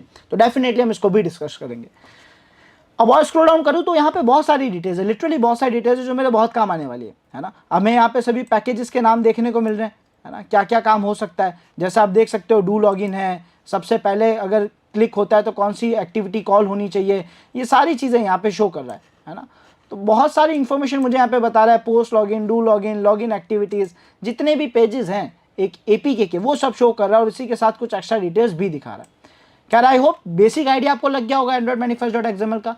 अब हमारा जो काम है वो ये है कि हमें इस एप्लीकेशन में चेंजेस करके इसको फिर से बिल्ड करना है, यानी फिर से एक APK फाइल बनानी है, वो भी काफ़ी हद तक मैन्युअली, इस टूल के ज़रिए नहीं। इस टूल के ज़रिए बस हम प्रोग्रामिंग पढ़ेंगे, उसके बाद अपने हिसाब से हम इसमें चेंजेस करके एक फिर से APK फाइल क्रिएट करेंगे, और कोशिश करेंगे ज़्यादातर कमांड लाइन पे ही हो, किसी ग्राफिकल टूल के ज़रिए थोड़ा कम, है ना, बिकॉज ये कभी काम करते हैं कभी नहीं करते, कभी एरर्स आ जाते हैं। Great. How to hack phone using IP addresses, ये तो आपको डेफिनेटली पता होना चाहिए। आपको बस ये चेक करना है कि वहाँ पे जो हमारा इनबाउंड डेटा है और आउटबाउंड डेटा है उसकी परमिशंस अलाउ हो। उसके बाद आप वहाँ पे नेटवर्क स्कैनिंग परफॉर्म करोगे, पोस्ट में से वल्नरेबिलिटीज ढूंढोगे, पुराने वर्जन्स, इन्फॉर्मेशन गैदरिंग करोगे, बेसिकली, है ना, एन्यूमरेशन जो हम कहते हैं, इन्फॉर्मेशन कलेक्ट करोगे। उसके बाद जैसे ही कोई वर्नेबल लूपहोल मिले, कोई वर्नेबल हिस्सा मिला, आप वहाँ पे अटैक ट्राई करोगे। Okay, give me a second. Perfect, ठीक है। सो अब हम क्या करते हैं, हम हमारे इस बाइट कोड वियर को पढ़ने के लिए यूज़ लेंगे सोर्स कोड को, है ना। तो हम कॉम नाम के फोल्डर में जाएंगे, कॉम के अंदर जाने के बाद हमारे पास एंड्रॉयड नाम का फोल्डर है, उसमें जाएंगे, और इनसिक्योर बैंक 2 नाम का फोल्डर है, जहाँ पे हमारे सभी जो डॉट क्लासेस फाइल है, जो जावा का सोर्स कोड है, वो यहाँ पे लिखा हुआ है, जो कंप्लीटली डिकोडेड तो नहीं है, लेकिन हम इसमें से अभी भी इंफॉर्मेशन एक्सट्रैक्ट कर सकते हैं। तो अगर आप किसी भी पेज पे जाओ तो उसके अंदर लिखा हुआ प्रोग्राम आप यहाँ पे देख सकते हो।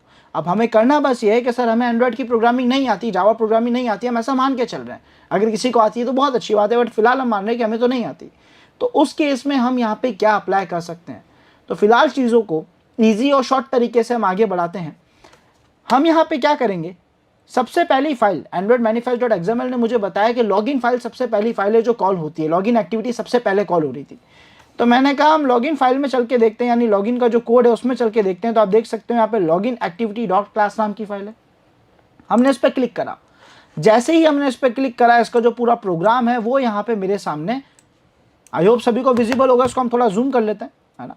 तो ये हमारी लॉगिन एक्टिविटी जो सबसे पहली एक्टिविटी है, यानी ऐप को स्टार्ट करते ही जो सबसे पहला पेज कॉल हो रहा है, ये उसकी डिटेल्स है, या उसका कोड आप कह सकते हो, है ना, इसको मिनिमाइज करते हैं। हाँ, तो ये उसका कोड है। अब मैं क्या करूँगा, इसमें से इन्फॉर्मेशन एक्सट्रैक्ट करने की कोशिश करूँगा। तो मैंने इसे स्क्रॉल डाउन करा और अब हम इस कोड को पढ़ के देखेंगे कि क्या कोई इन्फॉर्मेशन हमारे काम की है। पहले आप देख सकते हो my share preference dot XML file जो होती है उसमें ये कुछ डिटेल शेयर कर रहा है या वहाँ से डिटेल कॉल कर रहा है, जो कि बेसिकली हम जितने भी ऑटो सेव पासवर्ड्स है ना, ऑटो सेव का ऑप्शन जब हम ऑन करते हैं, क्रेडेंशियल जब हम स्टोर करते हैं ऑटो ना फिल करने के लिए, तो वो शेयर्ड प्रेफरेंस में ही स्टोर होती है। ठीक है, फिलहाल स्क्रॉल डाउन करते हैं और डिटेल्स कलेक्ट करने की कोशिश करते हैं कि यहाँ पे क्या क्या लिखा हुआ है। तो हमारे यूजर नेम पासवर्ड की कुछ डिकोडिंग से रिलेटेड, यानी जो हम डेटा दे रहे हैं उसको डिकोड इनकोड करने से रिलेटेड कंटेंट लिखा हुआ है। ठीक है, थोड़ा स्क्रॉल डाउन करेंगे, जैसे ही कुछ काम का दिखेगा मैं हाईलाइट करूंगा और हम उसे समझने की कोशिश करेंगे। Okay, perfect. यहां पे कुछ डिटेल्स हमारे काम की है। क्या काम की है कि सर ये यहां पे बता रहा है कि एक रिसोर्स को चेक करना है। ठीक है, जिसकी स्ट्रिंग हमें इसने यहाँ पे बता दी, जिसकी आप कह सकते हो एक आईडी बता दी ताकि मैं उस डेटा तक पहुंच सकूं। और ये बोल रहा है कि अगर उसके अंदर का डेटा, उसके अंदर जो वैल्यू है, अगर वो नो हुई तब आप क्या करोगे। सेट विजिबिलिटी में 8 सेट कर रखा है। अब इस 8 का मतलब क्या है कि सर ये किसी चीज़ को हाइड करेगा। सेट विजिबिलिटी 8 का मतलब होता है कि आपके सामने जो बटन है उसको हाइड कर दिया जाए, छुपा के रखा जाए, है ना। इस कोड का मतलब है कि एक बटन को छुपा के रखा जा रहा है। हमने कहा ठीक है, लेकिन किसको छुपा के रखा जा रहा है। तो यहाँ पे हम एक आईडी देख पा रहे हैं 2131558510, और ये सेम आईडी मैं यहाँ पे भी देख पा रहा हूँ जो कि एक बटन की है जिसका नाम है क्रिएट यूजर नाम का बटन। तो शायद ये हमें ये कह रहा है, शायद नहीं, डेफिनेटली हमें ये कह रहा है कि ये पहले एक स्ट्रिंग की वैल्यू को चेक कर रहा है। अगर उसकी वैल्यू में नो लिखा है तो ये एक बटन को छुपा रहा है, और उस बटन का नाम है क्रिएट यूजर नाम का बटन। अब ये कहना क्या चाह रहा है हम शायद बहुत अच्छे से ना समझ पाए तब तक जब तक हम उस एपीके फाइल को रन ना करें, यानी जो एप्लीकेशन हमने डाउनलोड करा है उसको कहीं इंस्टॉल करके उसका पहला पेज ना देखें। तो हमने कहा पहले उसको इंस्टॉल भी कर लेते हैं, और इसी के साथ साथ आप लोगों को एडीबी का यूज़ देने का आइडिया भी लग जाएगा। तो मैं यहाँ क्या करूँगा, हमारे इस मशीन को मैं मिनिमाइज़ कर रहा हूँ और मैं यहाँ पे जाऊँगा जीनी मोशन नाम के टूल पे, जिसके ज़रिए मैं वर्चुअली एंड्रॉयड डिवाइसेस को यूज़ दे सकता हूँ, जो बहुत अच्छा फंक्शन देता है क्योंकि मैं यहाँ पे मल्टीपल एंड्रॉयड ऑपरेटिंग सिस्टम्स को, एंड्रॉयड डिवाइसेस को इंस्टॉल कर सकता हूँ। तो हमारा यहाँ पे गूगल पिक्सल 3a नाम का एक डिवाइस है, हम उसको स्टार्ट करेंगे डबल क्लिक करके। ये प्रोसेस कैसे होगा इसके बारे में और जानना चाहते हो तो मैं कोशिश करूँगा एक वीडियो के जरिए इन्फॉर्मेशन दे दूँ, अदरवाइज प्रोसेस बड़ा ईजी है। जीनीमोशन नाम का सॉफ्टवेयर है, ब्राउजर पे जाओ, सर्च करो, डाउनलोड कर लो। उसके अंदर वो आपको खुद लिस्ट ऑफ डिवाइसेस दिखाता है। जब आप ऐड बटन पे, इस प्लस बटन पे क्लिक करते हो, जब क्लिक करोगे तो डिवाइसेस बताएगा, डिवाइस को सिलेक्ट करो, जो डिवाइस अच्छा लगे उसे इंस्टॉल कर दो। उसकी सारी फाइल से डाउनलोड करेगा, इंस्टॉल करेगा और फिर आपका डिवाइस यहाँ पे दिखाने लग जाएगा। जैसे आप डिवाइस को बूट करोगे यानी स्टार्ट करोगे तो आप देख सकते हो आपका जो डिवाइस है वो आपको यहाँ पे ऐसा दिखेगा, है ना। बिल्कुल एंड्रॉयड डिवाइस ऐसा है जो हम अपने मोबाइल यूज़ लेते हैं, बिल्कुल वही है। तो यहाँ कुछ खास डिफरेंस होने नहीं वाला है और इसके अंदर हम टेस्टिंग करने वाले हैं। तो क्योंकि हमने एक एपीके फाइल डाउनलोड करी है, मैं उसको यहाँ पे इंस्टॉल करना चाहता हूँ, तो मेरे पास दो तरीके हैं। या तो उस एपीके फाइल को मैं ड्रैग और ड्रॉप करके इंस्टॉल कर दूँ, लेकिन वो तो बड़ा ईजी हो जाएगा, क्यों ना कुछ सीखते हुए ट्राई करें। तो हम इसको एडीबी की मदद से एप्लीकेशंस को कैसे इंस्टॉल करते हैं, चाहे ओरिजिनल एंड्रॉयड डिवाइस हो चाहे ये हमारा वर्चुअल एंड्रॉयड डिवाइस हो, दोनों का प्रोसेस बिल्कुल सेम है। क्या करेंगे हम जाएंगे हमारी काली मशीन पे, बिकॉज अब मैं काली मशीन के ज़रिए, अपने काली लिनक्स के ज़रिए इस एंड्रॉयड डिवाइस में एक ऐप इंस्टॉल करने वाला हूँ। तो हमने इसको मिनिमाइज़ करा, इसको यहाँ पे राइट अलाइन सेट कर दिया हमने थोड़ा, है ना, एक तरफ सेट कर देते हैं ताकि हम इस पर टेस्टिंग आसानी से कर पाए, और एक तरफ हम हमारे काली मशीन को रख देंगे। तो यहाँ पे हमने हमारी काली मशीन को रख दिया, इसको हम थोड़ा और सेट कर देते हैं, इसको क्लोज करते हैं, परफेक्ट, ठीक है। तो आई होप अब डिस्प्ले क्लियर विजिबल होगी। हमने दोनों को साथ में सेट कर दिया ताकि आप चीज़ें इजीली देख पाओ। इस डिवाइस से रिलेटेड अगर हमें कुछ जानने की जरूरत है तो वो इसका आईपी एड्रेस है, जो आप देख सकते हो ऊपर लिखा है 192.168.158.104। ये इसका आईपी एड्रेस है ताकि मैं इससे बात कर सकूँ। अब मैं क्या करूँगा, अपने टर्मिनल पे जाऊँगा और यहाँ से डिस्प्ले को हम करते हैं क्लियर। अभी तक जो भी काम करा था उसको करते हैं क्लियर। मैं चाहता हूँ कि मैं इस डिवाइस से कनेक्ट हो जाऊँ। पहले तो मैं आ जाता हूँ होम फोल्डर में या डेस्कटॉप फोल्डर में जहाँ पे हमारी एपीके फाइल पड़ी थी। तो cd space dot dot and cd desktop ls लिखूंगा तो मैं देख सकता हूँ यहाँ पे इनसिक्योर बैंक v2.apk नाम की फाइल पड़ी है। मैं चाहता हूँ ये फाइल उस एंड्रॉयड में इंस्टॉल हो जाए एडीबी की मदद से। तो हम यहाँ पे कमांड लिखेंगे adb कनेक्ट, एक सेकेंड, फिर से लिख देते हैं एक बार, ADB कनेक्ट, उसके बाद IP एड्रेस लिखेंगे किसका, विक्टिम सिस्टम का, और उसकी पोर्ट लिख देंगे। विक्टिम सिस्टम का IP एड्रेस 104 था, 158.104, तो IP एड्रेस सेम है। पोर्ट 5555 लिखा हुआ है, लेकिन ये कैसे पॉसिबल होगा, तो इसके लिए हमें हमारे डिवाइस में एक ऐप इंस्टॉल करने की जरूरत पड़ेगी जिसका नाम है वाईफाई ADB। तो जैसे हम इस ऐप को इंस्टॉल करेंगे, इसकी मदद से जो ADB सर्विसेज है वो स्टार्ट हो जाएगी। फिलहाल मैं इसे ओपन करके बताता हूँ इस ऐप को। तो आप देख सकते हो ये बोल रहा है कि पोर्ट नंबर 5555 पे इसने ADB सर्विसेज को होस्ट कर रखा है ताकि मैं उससे बात कर सकूँ। ठीक है, भले ही IP दूसरी दिखा रहा हो क्योंकि सिस्टम के पास 2 IP, एक तो सिम के जरिए दी गई और एक हॉटस्पॉट के जरिए, जो आप यहाँ देख सकते हो। यहाँ पे एक सेकेंड, इसको फिर से सेट करते हैं। हाँ, जो हम यहाँ पे स्क्रॉल डाउन करके देख सकते हैं कि मोबाइल नेट से भी जुड़ा हुआ है और हॉटस्पॉट से भी जुड़ा हुआ है, तो उन दोनों की एक एक प्राइवेट IP एड्रेस है। मैं फिलहाल जो ऊपर IP एड्रेस दे रखी है प्राइवेट 192.168.158.104, उसके जरिए बात करना चाह रहा हूँ। तो मैंने कमांड लिखा, एंटर प्रेस करा, मुझे क्या आउटपुट मिला, मुझे यहाँ पे आउटपुट मिला कि आपका डिवाइस कनेक्ट हो चुका है। यानी मैं इस डिवाइस से, इस ऐप को ऑन रखना जरूरी नहीं है ना, मैं इसको बंद कर देता हूँ, मैं अपने इस एंड्रॉइड डिवाइस से कनेक्ट हो चुका हूँ और मैं ये चाहता हूँ कि मैं एक ऐप इंस्टॉल कर दूँ। तो पहले मैं यहाँ पे लिखूँगा नॉट, यहाँ पे इसको बंद करते हैं। हाँ, हमारी काली मशीन में हम लिखेंगे ADB डिवाइसेस, ताकि मुझे कंफर्म कर दे कि हाँ सीरियसली हमारा जो डिवाइस है वो इंस्टॉल हो चुका है, ऐड हो चुका है हमारी काली मशीन के अंदर। अब मैं यहाँ पे कमांड लिखूँगा ADB इंस्टॉल और हमारी फाइल का नाम,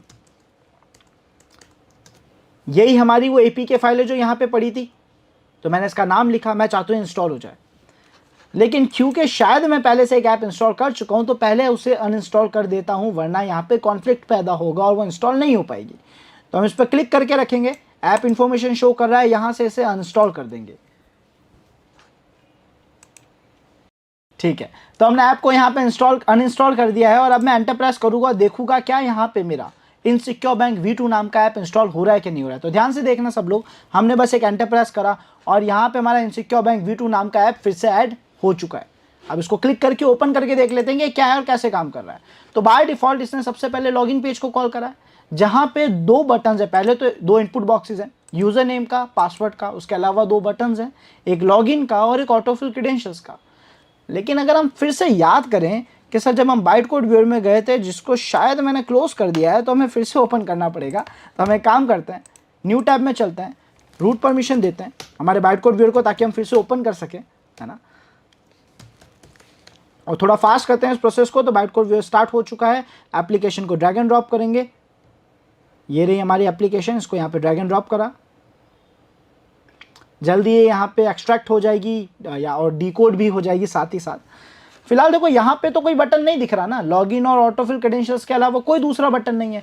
लेकिन जब हम हमारे इस एप्लीकेशन के कॉम के अंदर एंड्रॉयड में इनसिक्योर बैंक के लॉगिन पेज में जब गए थे, है ना, तो यहाँ पे क्या था, लॉगिन पेज का नाम क्या था, लॉगिन एक्टिविटी डॉट क्लास। तो वहाँ मैं देख पा रहा था कि वो एक बटन के बारे में बात कर रहे थे, जिस बटन का नाम आई थिंक क्रिएट यूजर था। स्क्रॉल डाउन करते हुए देखते हैं, इसको एक बार के लिए फुल डिस्प्ले कर लेते हैं ताकि आप सबको क्लियर विजिबल हो। देखो यहाँ पे एक बटन के बारे में बात करें जिसका नाम क्रिएट यूजर बटन है। लेकिन क्या ये बटन, देखो लॉगिन बटन हमारे सामने विजिबल है, ठीक है, ये फिल डेटा नाम का बटन भी विजिबल था वहां पे, लेकिन क्या क्रिएट यूजर नाम का बटन विजिबल था? नहीं था, उस एपीके में तो नहीं था। वापिस ओपन करके देखते, ऑटोफिल क्रेडेंशियल्स है, ठीक है, और लॉगिन, सॉरी ऑटोफिल क्रेडेंशियल्स और लॉगिन है, लेकिन क्रिएट यूजर नहीं है। शायद इसलिए नहीं है बिकॉज इस स्ट्रिंग के अंदर नो लिखा हुआ है। अब इस स्ट्रिंग का क्या नाम है, क्या काम है, अभी फिलहाल हमें डायरेक्ट आइडिया नहीं है, लेकिन इसके अंदर नो लिखा हुआ है। तो हमें इसकी वैल्यू को चेंज करना होगा, और जब हम इसे चेंज करेंगे, नो से यस करेंगे या कुछ भी दूसरी वैल्यू डालेंगे, शायद उससे कुछ फर्क हो और हम इस बटन को देख पाएं। तो उसके लिए तो सर हमें ऐप के अंदर चेंजेस करने पड़ेंगे और ऐप को फिर से बनाना पड़ेगा ताकि वो चेंजेस यूज लेके देख सके। तो ये एक मॉड एपीके क्रिएट हो जाएगी। तो अब देखते हैं इस मॉड एपीके को कैसे बना सकते हैं, यानी इस ऐप की प्रोग्रामिंग में चेंज करके इस ऐप को फिर से रीबिल्ड कैसे करें। तो अब ये पूरा प्रोसेस मैन्युअली करने वाले हैं। पहले मुझे कंफर्म करो क्या ये पार्ट सभी को क्लियर है? इतना सभी को क्लियर है पार्ट? ग्रेट। तो अब पूरे मैनुअल प्रोसेस की तरफ बढ़ेंगे, जिसके लिए हम क्या करेंगे, टर्मिनल ओपन करेंगे। अब हमें उसकी जरूरत भी नहीं है, किसकी जरूरत नहीं है, बाइट कोड व्यूअर की। तो कंट्रोल सी के जरिए प्रोसेस को बंद कर देते हैं, ठीक है। डिस्प्ले को करते हैं क्लियर,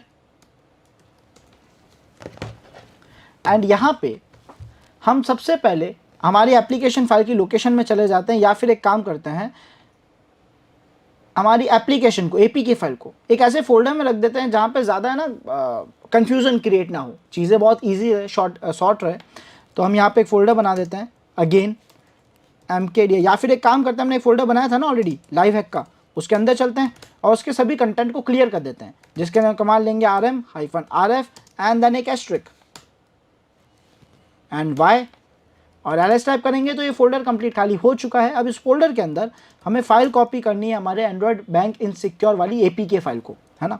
तो हम यहाँ पे चलते हैं डेस्कटॉप फोल्डर में जहाँ पे हमने हमारी फाइल रखी थी, ls टाइप करते हैं तो यहाँ पे हम देख सकते हैं इनसिक्योर बैंक v2.apk नाम की फाइल पड़ी है। हमने यहाँ पे कमांड लिखा cp कॉपी करते हैं, है ना, इनसिक्योर बैंक v2.apk, और इसे कॉपी कहाँ पे करना है, तो इसे कॉपी करना है home Kali not desktop live hack के अंदर, एंटर। अब हम चलते हैं लाइव हैक के अंदर, तो cd स्पेस डॉट डॉट करके चलें, cd space dot dot and cd live hack, ls type करा तो आप देख सकते हो एप्लीकेशन यहाँ तक पहुँच चुकी है। तो बड़ा इजी प्रोसेस था, हम एप्लीकेशन को एक फोल्डर से दूसरे फोल्डर लेकर आए। अब यहाँ पे हमारा असली काम चालू होगा। तो हम सबसे पहला कमांड लिखेंगे apk टूल स्पेस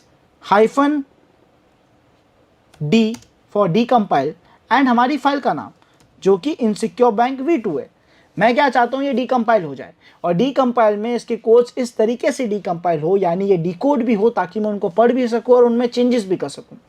तो हमने एपीके टूल के जरिए इस प्रोसेस को कमांड लाइन के जरिए करने का सोचा, एंटर प्रेस करा। अब ये क्या करेगा, मेरी ऐप की हर एक फाइल को डीकम्पाइल कर देगा, और उसके ज़रिए हम हमारे ऐप की कोड को पढ़ भी पाएंगे और चेंजेस भी कर पाएंगे, है ना। तो हमने ls लिखा, आप देख सकते हो यहाँ पे इनसिक्योर बैंक v2 नाम का फोल्डर क्रिएट हो चुका है। हम इस फोल्डर के अंदर जाएंगे और ls टाइप करेंगे तो यहाँ पे बता रहा है एंड्रॉइड मैनिफेस्ट.xml file, apk2.yml file, original files, resources files और स्मॉली फाइल्स। अब जितनी भी स्ट्रिंग्स होती है जिनके अंदर कुछ ना कुछ डेटा स्टोर होता है, वो सारे स्ट्रिंग्स की लोकेशन क्या है, क्योंकि अगर हम को उसके अंदर कुछ चेंज करना है तो उसकी लोकेशन तो पता होनी चाहिए। तो उसकी लोकेशन क्या होगी, हम यहाँ पे लिखेंगे cd res रिसोर्सेज, और उसके अंदर वैल्यूज़ नाम का एक फोल्डर होता है। मैं उस वैल्यूज़ नाम के फोल्डर में जाऊंगा, बिकॉज हर एक स्ट्रिंग की वैल्यू वैल्यूज़ नाम के फोल्डर में ही स्टोर होगी, है ना। वहाँ पे हमें strings.xml नाम की फाइल दिख रही है और इनके सारे नाम जो है वो रिलेट कर भी रहे हैं। रिसोर्सेज यानी काम की फाइल्स, है ना। वैल्यूज़ जो कि हमें देखनी थी कि भाई किस स्ट्रिंग के अंदर नो नाम की वैल्यू लिखी है, तो हम उस फोल्डर में गए। उसके बाद string.xml जिसमें सारी स्ट्रिंग्स और उनका डेटा पड़ा होगा, है ना। तो अब हम इसको gedit के जरिए ओपन करेंगे, क्योंकि ये एक XML फाइल है और हम इसमें एडिटिंग करना चाहते हैं। तो फिलहाल हम gedit नैनो कोई भी टूल यूज़ ले सकते हैं, है ना, जो फाइल एडिटर है उसको यूज़ ले सकते हैं। हमने gedit strings.xml लिखा, एंटर प्रेस करा, हमारी फाइल ओपन हो चुकी है। अब इसमें हम देखते हैं कि नो कहाँ कहाँ लिखा है, बिकॉज हमारे पास तो एक ही डेटा है फिलहाल जो कि नो है, हमें तो स्ट्रिंग का नाम भी नहीं पता और कुछ नहीं पता। तो हमने Ctrl+F करा, सर्च फाइंड, है ना, और नो लिख के एंटर प्रेस कर दिया।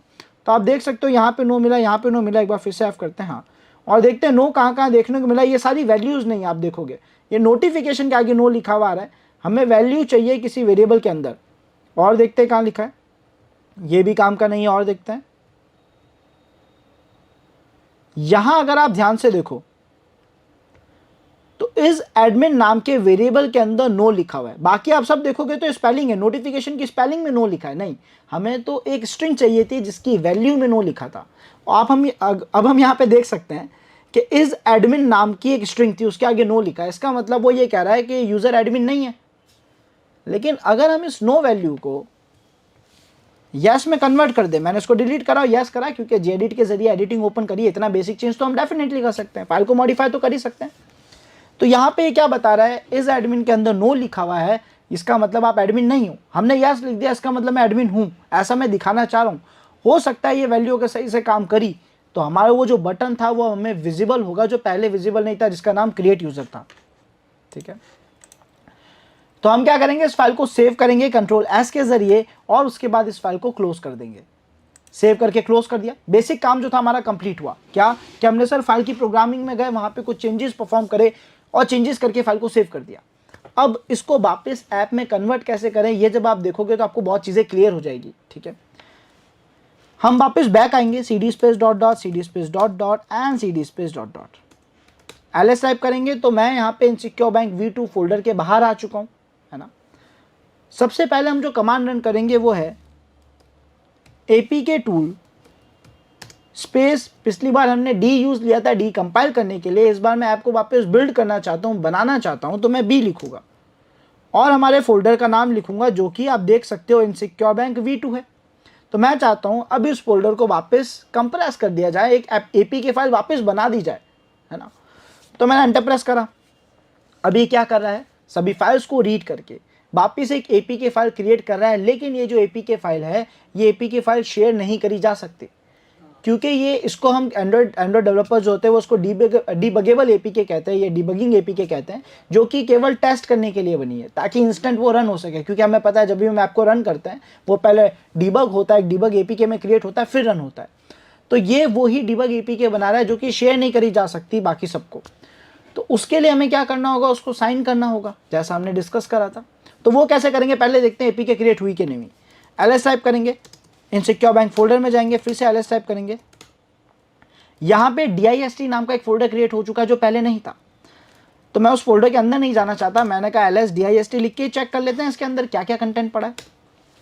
तो इनसिक्योर बैंक V2 नाम का फोल्डर, इनसिक्योर बैंक v2.apk नाम का एप्लीकेशन यहाँ क्रिएट हो चुका है। इतना प्रोसेस क्या सभी को क्लियर है?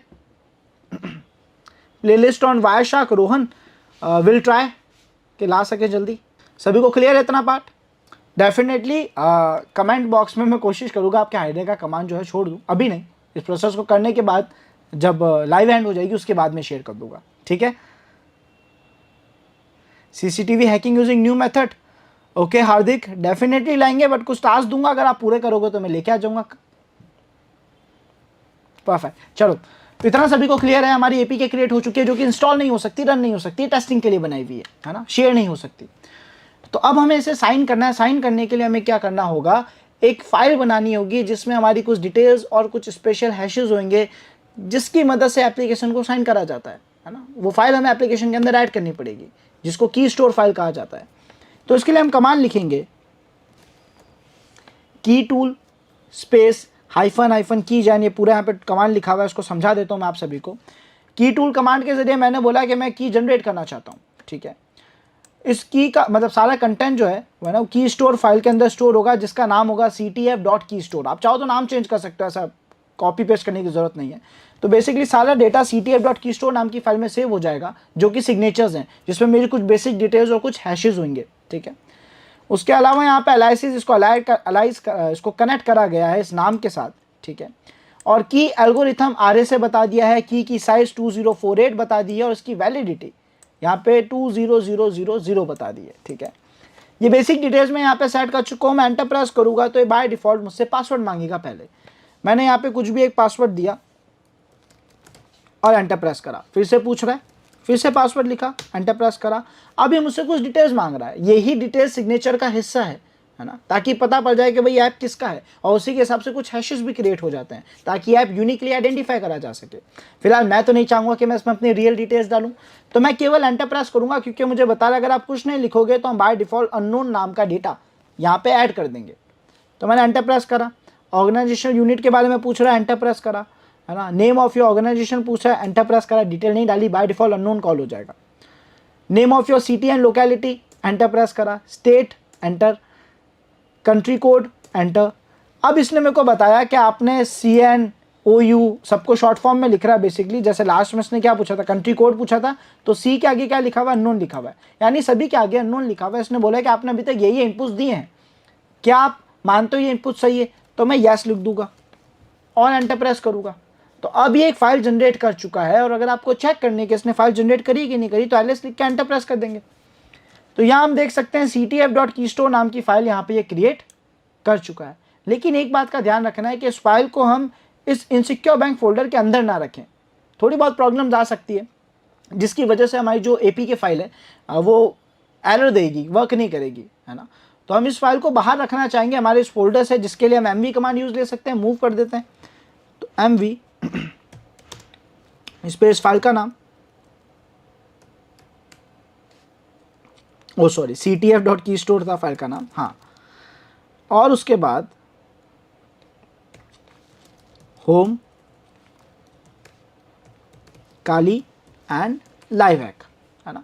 एंटर प्रेस करा, अब यहाँ वहाँ पे कॉपी हो गई होगी तो cd स्पेस डॉट डॉट करते हैं, ls करते हैं, तो हम देख सकते हैं ctf.keystore नाम की फाइल आ चुकी है, इनसिक्योर बैंक नाम का फोल्डर है। अब मेरे को हमारे इस इनसिक्योर बैंक फोल्डर के साथ ये जो फाइल थी कंबाइन करनी है ना, ताकि एप्लीकेशन अच्छे से काम कर सके। तो उसके लिए हम क्या करेंगे, अब यहाँ पे कमांड यूज लेंगे जिप अलाइन, ठीक है, और उसके बाद आई थिंक जिप अलाइन को भी यूज नहीं लेते, काम करते हैं पहले तो एक सेकेंड, जार साइनर के जरिए पहले हम ये की ऐड कर देते हैं। जिप अलाइन से तो डायरेक्ट जिप कंबाइन हो जाएगा पैकेज, अभी कंबाइन करने से पहले फाइल ऐड करनी पड़ेगी, तो जिप अलाइन मत लिखना, जार साइनर लिखेंगे और जार साइनर के बाद लिखेंगे हाइफन, एक सेकेंड, हाइफन वर्बस, और यहाँ पे आप ध्यान से देखो तो हमने क्या लिखा है, जिप अलाइन लिखा है, हाइफन वर्बस लिखा है। एक और काम करता हूँ, मैं इसको क्लियर कर देता हूँ एक बार, है ना, ताकि आप सभी को डिस्प्ले क्लियर विजिबल हो और इस कमांड को अच्छे से समझा पाऊँ मैं आप सभी को। तो यहाँ पे हमने जार साइनर के जरिए क्या है, जार साइनर बेसिकली जावा का टूल है जिसकी मदद से एप्लीकेशन को साइन करा जाता है ना। इसके आगे हमने हाइफन हाइफन वर्बस लिखा है ताकि इन्फॉर्मेशन डिटेल में बता दे भाई क्या क्या हो रहा है। साइन एल्गोरिथम लिखा है, उसके आगे बता दिया SHA-1 विद RSA को यूज लेना है, डाइजेस्ट एल्गोरिथम में SHA-1 को रखना है, की स्टोर हाइफन हाइफन की स्टोर के आगे हम की स्टोर का नाम मेंशन करते हैं, ठीक है, या फाइल की लोकेशन मेंशन करते हैं इन शॉर्ट। तो की स्टोर के आगे मैंने ctf.keystore लिखा हुआ है जो कि मेरी करंट लोकेशन पे ही पड़ा है, तो मुझे उसको कंप्लीट लोकेशन देने की जरूरत नहीं है। उसके बाद मैंने बोला कि उसको सेव कहाँ पे करना है, तो इनसिक्योर बैंक v2 नाम का फोल्डर है, उसके अंदर DISC नाम का फोल्डर था, उसके अंदर हमारे पास डिबगेबल जो एप्लीकेशन पड़ी थी वो है, उसकी लोकेशन हमने दे दी है, और यहाँ पे फाइनली हमारे CTF keystore जो बेसिकली हमने अलाइनमेंट सेट करा था उसका नाम लिख दिया है। अब मैं यहाँ पे क्या करूँगा, एंटर प्रेस करूँगा, तो ये मुझसे पासवर्ड मांग रहा है, पासवर्ड लिख देता हूँ, एंटर प्रेस करा। तो अब इसने क्या करा, मुझे बताया कि आपका जो फाइल है वो साइन कर दिया गया है, लेकिन शायद हो सकता है कुछ गलती भी हो गई हो और एप्लीकेशन साइन ना हुई हो, तो उसको एक बार कंफर्म कर लेना चाहिए। कंफर्म करने के लिए हम फिर से लिखेंगे jar signer hyphen verify hyphen verbose then hyphen search, यानी सर्टिफिकेट्स मेंशन जो है उसको मैं चेक करना चाहता हूँ, और वो कहाँ पे चेक करने हैं कि सर इनसिक्योर बैंक v2 नाम का फोल्डर है, उसमें DISC नाम का फोल्डर है, उसमें इनसिक्योर बैंक v2 नाम की APK फाइल पड़ी है। चेक करना चाहता हूँ कि क्या वो सच्ची में साइन हो चुकी है कि नहीं, यानी सर्टिफिकेट वैलिड है कि नहीं। तो ये बोल रहा है कि सर आपकी फाइल जो है वो सक्सेसफुली साइन हो चुकी है, सारी डिटेल शो कर रहा है, इसका मतलब हमारा काम कंप्लीट हो चुका है APK को साइन करने जितना। अब बस डेटा को कंप्रेस करना है, एक फाइनल APK जनरेट करनी है और उसको लोगों को शेयर करना है। उसमें मैं जो प्रोग्रामिंग चाहूँ चेंज कर सकता था, हमने बहुत बेसिक चेंज करा है ताकि आप लोगों को एक बार आइडिया लग जाए। जितने लोगों को इसका नॉलेज है वो उससे ज़्यादा चेंजेस भी कर सकते हैं, चाहें तो अपना मिलीशियस एप्लीकेशन है ना, जो APK बाइंडिंग प्रोसेस होता है वो भी यहाँ पे कर सकते हैं और मन चाहे तरीके से कर सकते हैं, ताकि आपका ऐप हिडन भी रहे, डिटेक्ट भी ना हो, और आप ऐप के पर्टिकुलर हिस्से में उसे ऐड करके उस ऐप को फिर से मॉडिफाई कर पाए तो लोगों को लगे तो ओरिजिनल सॉफ्टवेयर है। फिलहाल हम क्या करेंगे, कंप्रेस कर देते हैं। उसके लिए हम लिखेंगे जिप अलाइन -v4, उसके बाद हम लिखेंगे हमारी एप्लीकेशन का एड्रेस DIST का, और उसको किस नाम से सेव करना है ना, तो किस नाम से सेव करना है उसके लिए हम क्या करते हैं, bank.apk, तो इसका नाम नहीं रखेंगे, हम इसका नाम रख देते हैं hackbank.apk, ठीक है, और एंटर प्रेस करते हैं। इसने बोला वेरिफिकेशन कंप्लीट हो चुका है, इसका मतलब ये फाइल बना चुका है। तो ls लिख के चेक करते हैं क्या हमारे पास hackbank.apk नाम की फाइल आ गई कि नहीं, आ चुकी है। अब कुछ नहीं करना है, बहुत बेसिक सा टास्क है, सारा काम हो चुका है, बस पुराने ऐप को अनइंस्टॉल करना और नए ऐप को इंस्टॉल करके देखना है कि क्या यहाँ बटन्स में कुछ चेंज हुआ, क्या उस वैल्यू को चेंज करने से, उस पैरामीटर के अंदर नो की जगह यस लिखने से क्या यहाँ पे कुछ चेंज हुआ है। तो हम इसको बैक करते हैं, ऐप को अनइंस्टॉल करने के लिए उस पर क्लिक करके रखेंगे, ऐप इन्फॉर्मेशन में जाएंगे और अनइंस्टॉल कर देंगे। ऐप अनइंस्टॉल हो चुका है। अब हम यहाँ पे क्या करेंगे कि हमारे इस ऐप को इंस्टॉल करेंगे, लेकिन मैं चाहता हूँ आप लोग मुझे बताएं इंस्टॉल करने के लिए क्या कमांड लिखेंगे, क्योंकि हमने स्टार्टिंग में उस कमांड को यूज़ लिया था। तो मैं क्या कमांड लिख के इस ऐप को डायरेक्टली इस मोबाइल में इंस्टॉल कर सकता हूँ, जल्दी से बताएं सब लोग, देखते हैं कौन जल्दी रिप्लाई दे पाएगा इस चीज़ का।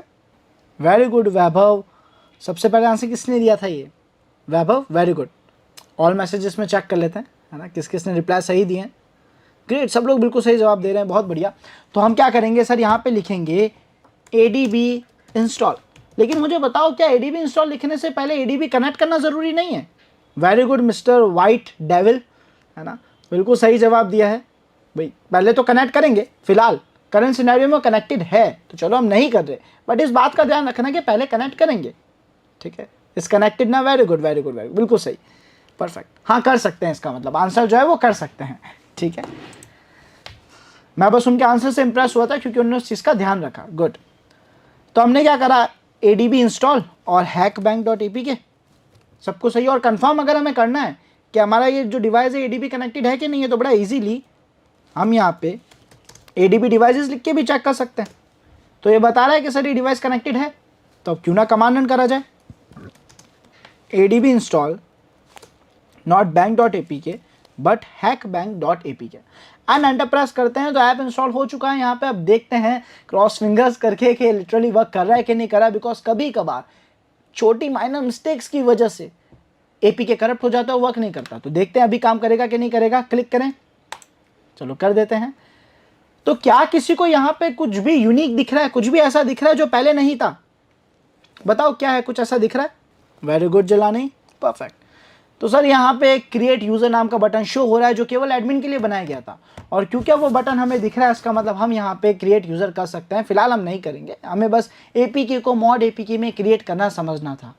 क्या ये बात सभी को क्लियर हुआ, अच्छे से समझ आया? कंफर्म करो मुझे जल्दी से कि किस तरीके से हम एक मॉड एपीके क्रिएट कर सकते हैं। मैंने बहुत माइनर चेंज करा है, लेकिन आप जो चेंजेस चाहो कर सकते हो। अब छोटा चेंज हो बड़ा चेंज हो उससे थोड़ी फर्क पड़ने वाला है।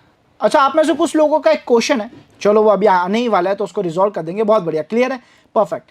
तो अब मैं आप लोगों के लिए कुछ आपके कमेंट्स पे चर्चा करेंगे, कुछ अनाउंसमेंट्स है वो भी आपसे शेयर करता हूँ, तो उसके डिस्कशन स्टार्ट करते हैं। Give me a second, recall कर लेते हैं एक पार्ट को, ठीक है। वो ये है कि सर एक एपीके को पेन टेस्ट करने की मेथोडोलॉजी, यानी स्टेप बाय स्टेप प्रोसेस क्या होता है। इसके बाद आपके कमेंट्स Q&A और हम कुछ स्पेशल अनाउंसमेंट्स हैं आप लोगों के लिए, वो शेयर करने वाला हूँ। बट फिलहाल यहाँ पे देख लेते हैं कि एक एपीके फाइल को पेन टेस्ट करने का मेथोडोलॉजी क्या है, स्टेप बाय स्टेप प्रोसेस क्या है। तो सबसे पहला काम क्या है सर, एपीके फाइल को .zip में कन्वर्ट करो, है ना, आप कह सकते हो रीनेम करो, उसे एक्सट्रैक्ट करो, डीकंपाइल करो classes.dax फाइल को classes.jar के अंदर। बेसिकली ये सारे काम हमारा सॉफ्टवेयर अपना आप कराता है, मैन्युअली भी कर सकते हैं, ठीक है। और ये करने के बाद ओपन करो जार फाइल को ताकि आप सोर्स कोड को पढ़ पाओ और सोर्स कोड में मॉडिफिकेशन कर पाओ। एंड फाइनली जैसे आप सोर्स कोड को पढ़ पाओ तो उसको अच्छे से एनालाइज करो, हर एक कोड को पढ़ो, समझने की कोशिश करो और देखो क्या किसी पैरामीटर की वैल्यू छेड़ने से, क्या इफ की जगह एल्स लगाने से, बेसिक चेंजेस करने से ऐप में कुछ भारी फर्क पड़ सकता है, जो डेफिनेटली पड़ सकता है क्योंकि आप पूरी प्रोग्रामिंग देख पा रहे हो। अब जब आपके पास किसी चीज़ का पूरा प्रोग्राम है तो आप कुछ भी चेंज करो, उसको वापस रिबिल्ड करो, देन वो डेंजरस है ना। हालांकि ये पूरी पेन टेस्टिंग की बात चल रही है, मॉड एपीके की बात नहीं चल रही। तो हम उसको एनालाइज करते हैं, उसके अंदर अलग अलग तरीके की कमियां ढूंढते हैं और उसको एक्सप्लॉइट करने की कोशिश करते हैं और फिर उसको रिपोर्ट करके हम सिक्योर करते हैं। ये पूरा प्रोसेस है मेथोडोलॉजी का, एपीके पेन टेस्टिंग का। आई होप सभी को क्लियर होगा। अब हम बढ़ते हैं कमेंट्स पे, चर्चा पे। आप लोगों के कुछ कमेंट्स है ना जो काफ़ी अप्रिशिएटेबल भी है और कुछ क्वेश्चंस भी जो ज़्यादा देखने को मिले थे, तो उसको रिजॉल्व करते हैं। मोबाइल सिस्टम ऐप से ट्रोजन कैसे हटाएं? देखो, सिक्योरिटी एक बहुत इंपॉर्टेंट पार्ट है आज के टाइम पे, है ना।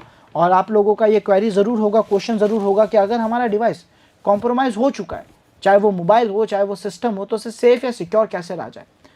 तो कुछ चीज़ें आप सभी को रिकमेंड करूंगा। आप में से काफ़ी लोगों के डिवाइस हैक होंगे, शायद उन्हें पता भी ना हो, एंड्रॉइड डिवाइस कॉम्प्रोमाइज़ हो चुके होंगे, शायद आइडिया भी ना हो। तो कुछ ऐसी चीज़ें अप्लाई करके जिससे आपको कंफर्म हो जाए कि आपका मोबाइल 100% सेफ है, आप फ्री हो सकते हैं, मतलब आप रिलैक्स हो सकते हैं। तो मैं यहाँ पे सबसे पहली चीज़, जो एक बेसिक चीज़ जो आप कई तरीके के iOS के लिए भी सही है और आपके एंड्रॉइड डिवाइसेस के लिए भी सही है, एक ही टूल जो आपके दोनों डिवाइसेस को कंप्लीट स्कैन करके बताता है, कि एक एक हिस्सा स्कैन करके बताता है कि क्या वो किसी भी वल्नरेबिलिटी से, किसी भी तरीके के मिलिशियस प्रोग्राम से हैक तो नहीं हुआ। वो है MVT, mobile verification tool kit. Installing process भी बहुत ईजी है, शो कर देता हूँ आप सभी को, बेसिकली बता देता हूँ कहाँ से डाउनलोड करके इंस्टॉल कर सकते हो। कुछ डाउट हो तो मुझसे पूछ लेना कहीं भी कमेंट के जरिए, हम जल्दी उसको भी रिजॉल्व कर देंगे। आपको बस लिखना है MVT GitHub, एंटर प्रेस करेंगे, आप देख सकते हो सबसे पहला mobile verification tool kit GitHub आ चुका है। हम इस पर क्लिक करेंगे, इसको थोड़ा जूम कर लेते हैं, आई होप सभी को क्लियर विजिबल होगा, है ना। तो इसकी मदद से आप iOS डिवाइसेस को भी टेस्ट कर सकते हो, एंड्रॉइड डिवाइसेस को भी टेस्ट कर सकते हो, ये चेक कर सकते हो कि क्या आपका डिवाइस किसी भी तरीके से कॉम्प्रोमाइज़ हुआ तो नहीं है। और अगर होगा तो वो आपको अलर्ट करके बता देगा और सॉल्व करने में भी मदद कर देगा। तो ये टूल आप लोगों के काफ़ी काम आ सकता है एंड्रॉयड डिवाइस और आपके iOS डिवाइसेस के लिए, है ना। तो आई होप ये आप लोगों के लिए हेल्पफुल होगा। साथ ही साथ अगर हम बात करें सिस्टम्स की, तो मैं हमेशा से ये चीज़ आपको गाइड करूँगा, मतलब इस चीज़ पर काफ़ी फोकस आपको रखूँगा, आपका ध्यान इस तरफ ले जाना चाहूँगा कि आपका एंड्रॉयड डिवाइस हो, iOS डिवाइस हो, या फिर माइक्रोसॉफ्ट के हमारे पीसीज हो या लिनक्स हो, कुछ भी हो, किसी भी तरीके के डिवाइस यानी कंप्यूटर्स हो, आपको वहाँ पे फायरवॉल इंस्टॉलेशन करना चाहिए, उसे कॉन्फ़िगर करना चाहिए। इनबाउंड आउटबाउंड कनेक्शन सारे ब्लॉक करने चाहिए, पर्टिकुलर एप्लीकेशंस को ही अलाउ करना चाहिए। अगर आप ये करते हो तो आपका सिस्टम काफ़ी सिक्योर हो जाएगा। थोड़ा बहुत सर्च करो फायरवॉल कॉन्फ़िगरेशन कैसे करी जाती है, आपको समझ आ जाएगा, बड़ा इजी प्रोसेस है। एटलीस्ट विंडोज़ डिफेंडर का जो फायरवॉल है वो तो बहुत ईजी है। प्रोफाइल सेट करनी है, राइट क्लिक करके अलाउ करना है। हमारे मैक में भी बहुत ईजी है फायरवॉल कॉन्फ़िगर करना।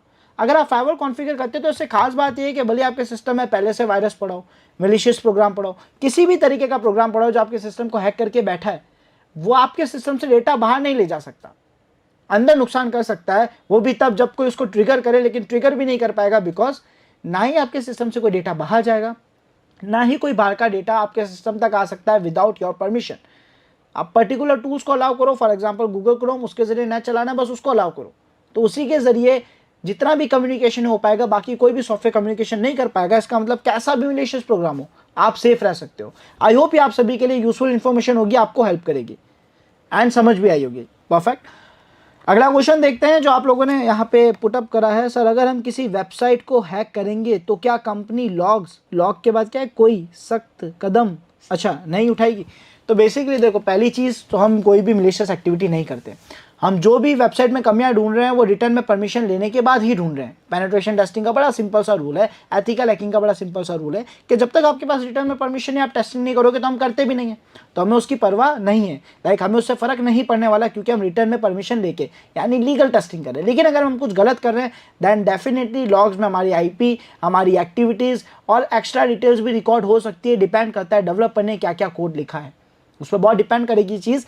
बट हाँ, वहाँ से हमें पकड़ना कोई बहुत बड़ी डील नहीं होगी अगर हम प्रॉपर अनोनिमस ना रहें तो मैं यही रिकमेंड करूंगा कि विदाउट परमिशन किसी वेबसाइट, किसी जगह पर टेस्टिंग करी ही ना जाए। उससे फ़ायदा तो है ही नहीं, फिर हमारा लॉस है, करियर खतरे में जा सकता है।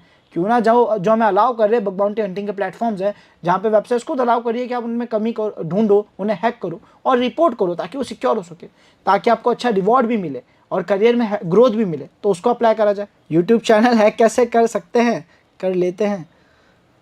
हाँ देखो, हमेशा से हमारी गलती होती है ना, मतलब ज़्यादातर केसेस में, मैं ये नहीं कहूँगा, हम कहीं ना कहीं बहुत बेसिक मिस्टेक्स कर देते हैं।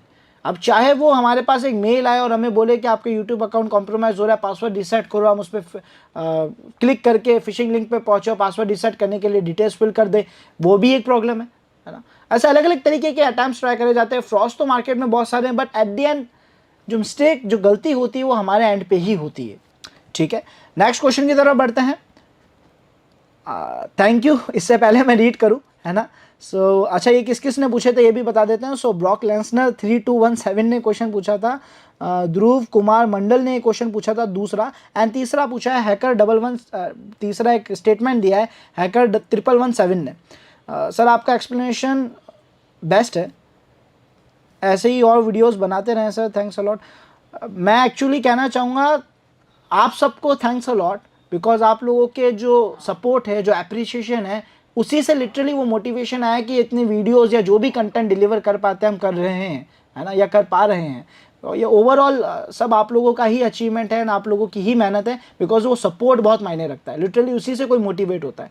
सो thank you again, thank you everyone, thanks a lot hacker 1117 and आप सबको भी, है ना, पूरी जनता को थैंक्स।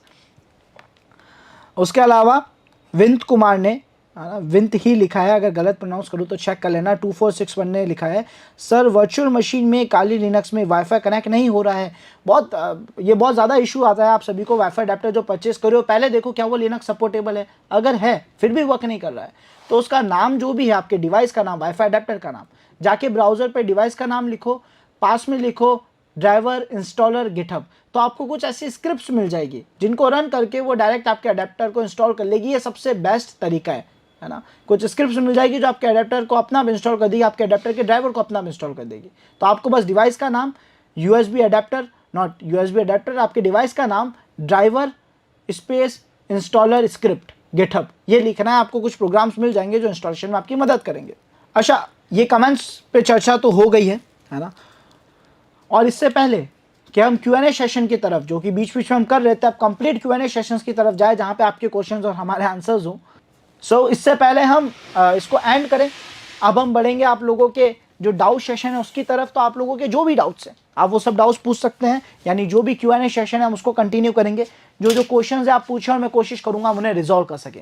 कार हैकिंग वैसे शायद अभी कुछ टाइम है, लेकिन कार हैकिंग से रिलेटेड जल्दी आप लोगों के लिए कुछ कंटेंट आने वाला है। फिर भी अगर आप कार हैकिंग से रिलेटेड कंटेंट पढ़ना चाहते हो तो एक बुक है कार हैकिंग को लेकर। आप अगर कार हैकिंग बुक लिखोगे तो शायद फर्स्ट नंबर पे वो ही बुक आएगी, है ना। स्टार्च प्रेस की, नो स्टार्च प्रेस की बुक है, तो वो डेफिनेटली आपको बहुत हेल्प कर सकती है। एक बहुत अच्छी बुक है ना। और शायद मैं आप लोगों के लिए उससे रिलेटेड कुछ कंटेंट भी लेकर आ जाऊँ। लाइक हम केवल डिवाइस पे डिपेंड नहीं होंगे, उस बुक के जरिए हम लिटरली उसके कंसेप्ट को, उसकी वर्किंग को समझ पाएंगे, ताकि हम उसमें बग्स ढूंढ सकें। अब करियर ग्रोथ से रिलेटेड मैं चीज़ें बता देता हूँ कि अगर आपको मूव करना है आगे की, अगर आपको साइबर सिक्योरिटी फील्ड में आगे बढ़ना है तो आपकी अप्रोच क्या रहनी चाहिए। सबसे पहले अगर आप 12th पास हो, ठीक है, तो साथ में अपनी ग्रेजुएशन ज़रूर करो। ग्रेजुएशन करने के दो तरीके, लाइक या तो आप साइबर सिक्योरिटी में ही ग्रेजुएशन करो। काफ़ी जगह है जहाँ पे BSc इन साइबर सिक्योरिटी, BC इन साइबर सिक्योरिटी कम देखने को मिलेगा, लेकिन BSc इन साइबर सिक्योरिटी आप लोगों को देखने को ज़्यादा मिल सकता है। लेकिन अगर BCA या BSc या आप कह सकते हैं BTech, तीनों ही स्ट्रीम्स में आपको साइबर सिक्योरिटी डोमेन मिल रहा है, देन आप डेफिनेटली अपनी बैचलर्स जो है वो इन्हीं फील्ड्स में पूरी करें, है ना, साइबर सिक्योरिटी का डोमेन उठा लें। बट अगर नहीं मिलता है या फिर आपके आसपास के कॉलेज में आपको ऐसा नहीं मिल रहा है और आप नहीं स्विच कर सकते, किसी दूसरी कॉलेज नहीं जा सकते, तो मैं रिकमेंड करूंगा आप BCA, BSc इन कंप्यूटर साइंस या BTech, जिसमें भी आप कंफर्टेबल हो, आप इन तीनों में से कोई एक फील्ड पकड़े, लेकिन साथ ही साथ अपनी जो साइबर सिक्योरिटी की जर्नी है उसे स्टार्ट जरूर करें। स्टार्ट करना सबसे इंपॉर्टेंट पार्ट है। जर्नी स्टार्ट करने के लिए क्या कर सकते हैं सर? सबसे पहले एथिकल हैकिंग के कंटेंट को सीखें। मैं ये नहीं कहूंगा कि एथिकल हैकिंग के कोर्स को ज्वाइन करने चले जाएं, नहीं, एथिकल हैकिंग के कंटेंट को सीखना स्टार्ट करें। चाहे बुक्स के जरिए पढ़ो या फिर ऑनलाइन बहुत डेटा उसके जरिए भी पढ़ो। लेकिन अगर आपको लगता है कि सर डाउट्स आते हैं, रिजॉल्व नहीं हो रहे, या फिर कंसेप्ट समझ में नहीं आ रहा है, या पाथ क्लियर नहीं हो रहा है कि पढ़ना कहाँ से स्टार्ट करें, क्योंकि एथिकल हैकिंग भी अपने आप में थोड़ी बड़ी फील्ड है, तो उस केस में आप लोग जो भी आपको सही सोर्स लगता है, जो भी आपको बेस्ट स्किल्स और बेस्ट गाइडेंस प्रोवाइड कर सके, एक सही पाथ प्रोवाइड कर सके, आप उन जगहों से ज्वाइन करें और वहाँ पे एथिकल हैकिंग के कंटेंट को पढ़ना स्टार्ट कर दें। बिकॉज साइबर सिक्योरिटी का एंट्रेंस जो डोमेन है, एंट्रेंस जो मॉड्यूल है, वो एथिकल हैकिंग ही है। यही एक तरीका है जिसके जरिए हम साइबर सिक्योरिटी फील्ड में एंट्रेंस लेते हैं, हर एक फील्ड का बेसिक और अच्छा नॉलेज ले लेते हैं ताकि हम उसको यूज़ ले सकें, है ना, या उस फील्ड में आगे बढ़ सकें। तो ये एथिकल हैकिंग करने के बाद आप साथ में क्या कर सकते हैं, अब जैसे एथिकल हैकिंग कंप्लीट होगी, हम सारे मॉड्यूल्स क्लियर कर चुके होंगे, तो हमें आइडिया लग जाएगा कि आप करियर में आगे क्या करना है, साइबर सिक्योरिटी का कौन सा डोमेन सेलेक्ट करना है, साइबर फॉरेंसिक्स यानी डिजिटल फॉरेंसिक्स सेलेक्ट करना है, या फिर Android application penetration testing select करना है जो आज हमने पढ़ा, वेबसाइट पेनिट्रेशन टेस्टिंग करना है, या फिर मेलवेयर बनाने के प्रोसेस में जाना है ना। तो आप कुछ भी सेलेक्ट कर सकते हैं, जो भी आपको डोमेन अच्छा लगता है उस डोमेन को सिलेक्ट करके उससे रिलेटेड आप आगे अपनी जो नॉलेज है उसको बढ़ाना, अपनी जो स्किल्स है उनको शार्प करना स्टार्ट कर सकते हैं। मास्टर डिग्री के लिए भी मैं आपको यही कहूँगा, है ना, आप मास्टर्स में ज़्यादा होता है, मास्टर्स में ये ज़्यादा है कि आपको साइबर सिक्योरिटी फील्ड मिल जाएगी, है ना, MCA में मिल जाएगी, MTech में मिल जाएगी, MSc इन साइबर सिक्योरिटी काफ़ी कॉलेजेस में मिल जाएगी, तो आप वो ज्वाइन कर सकते हैं। उससे आपको एक और अच्छा सपोर्ट मिलेगा, चाहे आपकी क्वालिफिकेशन डिटेल्स हो उसमें, चाहे आपकी स्किल ग्रोथ हो उसमें। साथ साथ पर्सनल भी पढ़ते रहना, पर्सनल भी स्किल्स को डेवलप करते रहना। और स्किल्स डेवलप करने के लिए मैं पर्सनली जो मानता हूँ, जो बेस्ट तरीका है वो है बुक्स पढ़ना। अगर आप बहुत ही पेशेंस के साथ बुक पढ़ सकते हो देन वो आपके लिए बहुत हेल्पफुल रहेगा। और बुक्स में जो कंटेंट पढ़ो उसे प्रैक्टिकल करना। और क्या क्या क्वेश्चंस है पुटअप करो, उनको रिजॉल्व करने की कोशिश करते हैं। कोशिश करूंगा मैं सबके क्वेश्चंस पढ़ पाऊँ, है ना, बट आप लोग बहुत फास्ट क्वेश्चंस दे रहे हो, तो देखते हैं। ये डिपेंड करता है, देखो व्हाट्सएप पे अगर कमांड लाइन हम ऐसी बात करें तो हमें समझना पड़ेगा कि वहाँ पे तो हर तरीके की फाइल शेयर करी जाती है, हर तरीके का कंटेंट शेयर करा जाता है। लास्ट व्हाट्सएप में बग था कि हम वो GIF के जरिए कोड एग्जीक्यूट कर सकते थे, जो कि HTML वर्जन था, बिकॉज जो GIFs होती है वो HTML कोड को सपोर्ट करती है। तो मैं HTML GIFs के अंदर क्या कर रहा था, अपना मिलिशियस कोड ऐड कर रहा था, उसकी मदद से पूरा सिस्टम भी कॉम्प्रोमाइज हो रहा था। तो वो भी एक कमी थी जो व्हाट्सएप की वजह से ही, व्हाट्सएप के जरिए करी जाती थी, नॉट वजह से, व्हाट्सएप के बग की वजह से कि उस फाइल को एग्जीक्यूट कर रहा था, या काफ़ी सारे सॉफ्टवेयर जो उसको रन कर पा रहे थे उससे कॉम्प्रोमाइज़ हो रहे थे, GIF के जरिए भी कॉम्प्रोमाइज़ होते हैं सिस्टम्स। ऐसी बहुत सारी तरीक़ों से सिस्टम्स कॉम्प्रोमाइज़ होते रहते हैं। आपको बग को समझना पड़ेगा, आपको चीज़ों की वर्किंग को समझना पड़ेगा और लूपहोल ढूंढना पड़ेगा।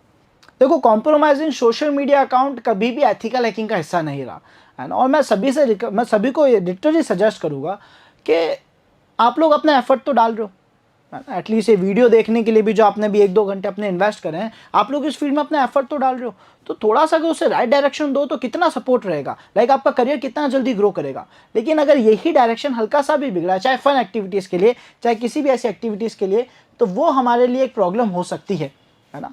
बिकॉज ये छोटी एक्टिविटीज़, मैं लिटरली इन्हें छोटी एक्टिविटीज़ कहूँगा, वो छोटी एक्टिविटीज़ जिनको करने में फ़िलहाल शायद हमारा किसी रीज़न से इंटरेस्ट हो, उसमें हम इतना एफर्ट डाल के भी अपने करियर को नीचे ले जा रहे हैं, तो वो एक सही चीज़ नहीं है। मैं रिकमेंड करूँगा, कोशिश करो सही डायरेक्शन में सोचो, प्रोफेशनली ग्रोथ जिसमें अच्छी हो उस डायरेक्शन में सोचो। तो सोशल मीडिया को छोड़ के वेबसाइट्स को पकड़ लो, वेबसाइट्स में बग्स ढूंढना, उन्हें रिपोर्ट करना, उन्हें सिक्योर करना, डिवाइसेस को पकड़ लो, है ना, लेकिन सिक्योर करने के पर्सपेक्टिव से, ताकि करियर ग्रोथ हो सके, तो वो बहुत अच्छा रहेगा।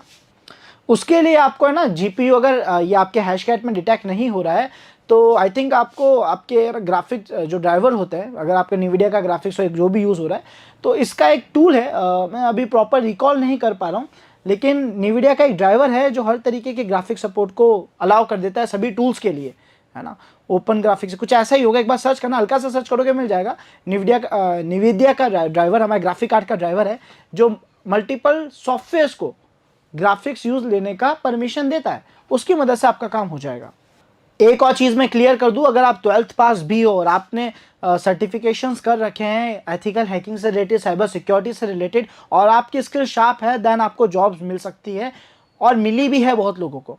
मेरे भी कुछ स्टूडेंट्स को मिली है। तो ये ऐसा इम्पॉसिबल टास्क नहीं है, लेकिन आपको स्किल्स पे फिर ज़्यादा वर्क करना पड़ेगा। आपको ये प्रूफ करना पड़ेगा कि भले आपके पास वो बैचलर्स डिग्री नहीं है जो काफ़ी कंपनी में एक बहुत इंपॉर्टेंट हिस्सा है इंटरव्यू में बैठने के लिए भी, लेकिन आपको प्रूफ करना पड़ेगा कि आपकी स्किल्स वो शार्प है जो उस चीज़ को दबा दे। मैं इन शॉर्ट यही कहूँगा, उस चीज़ पे इतना फोकस ना जाने दे किसी का, बिकॉज आपकी स्किल्स वहाँ पे बोलेगी तो वो आपके लिए डेफिनेटली एक अच्छा काम करेगी।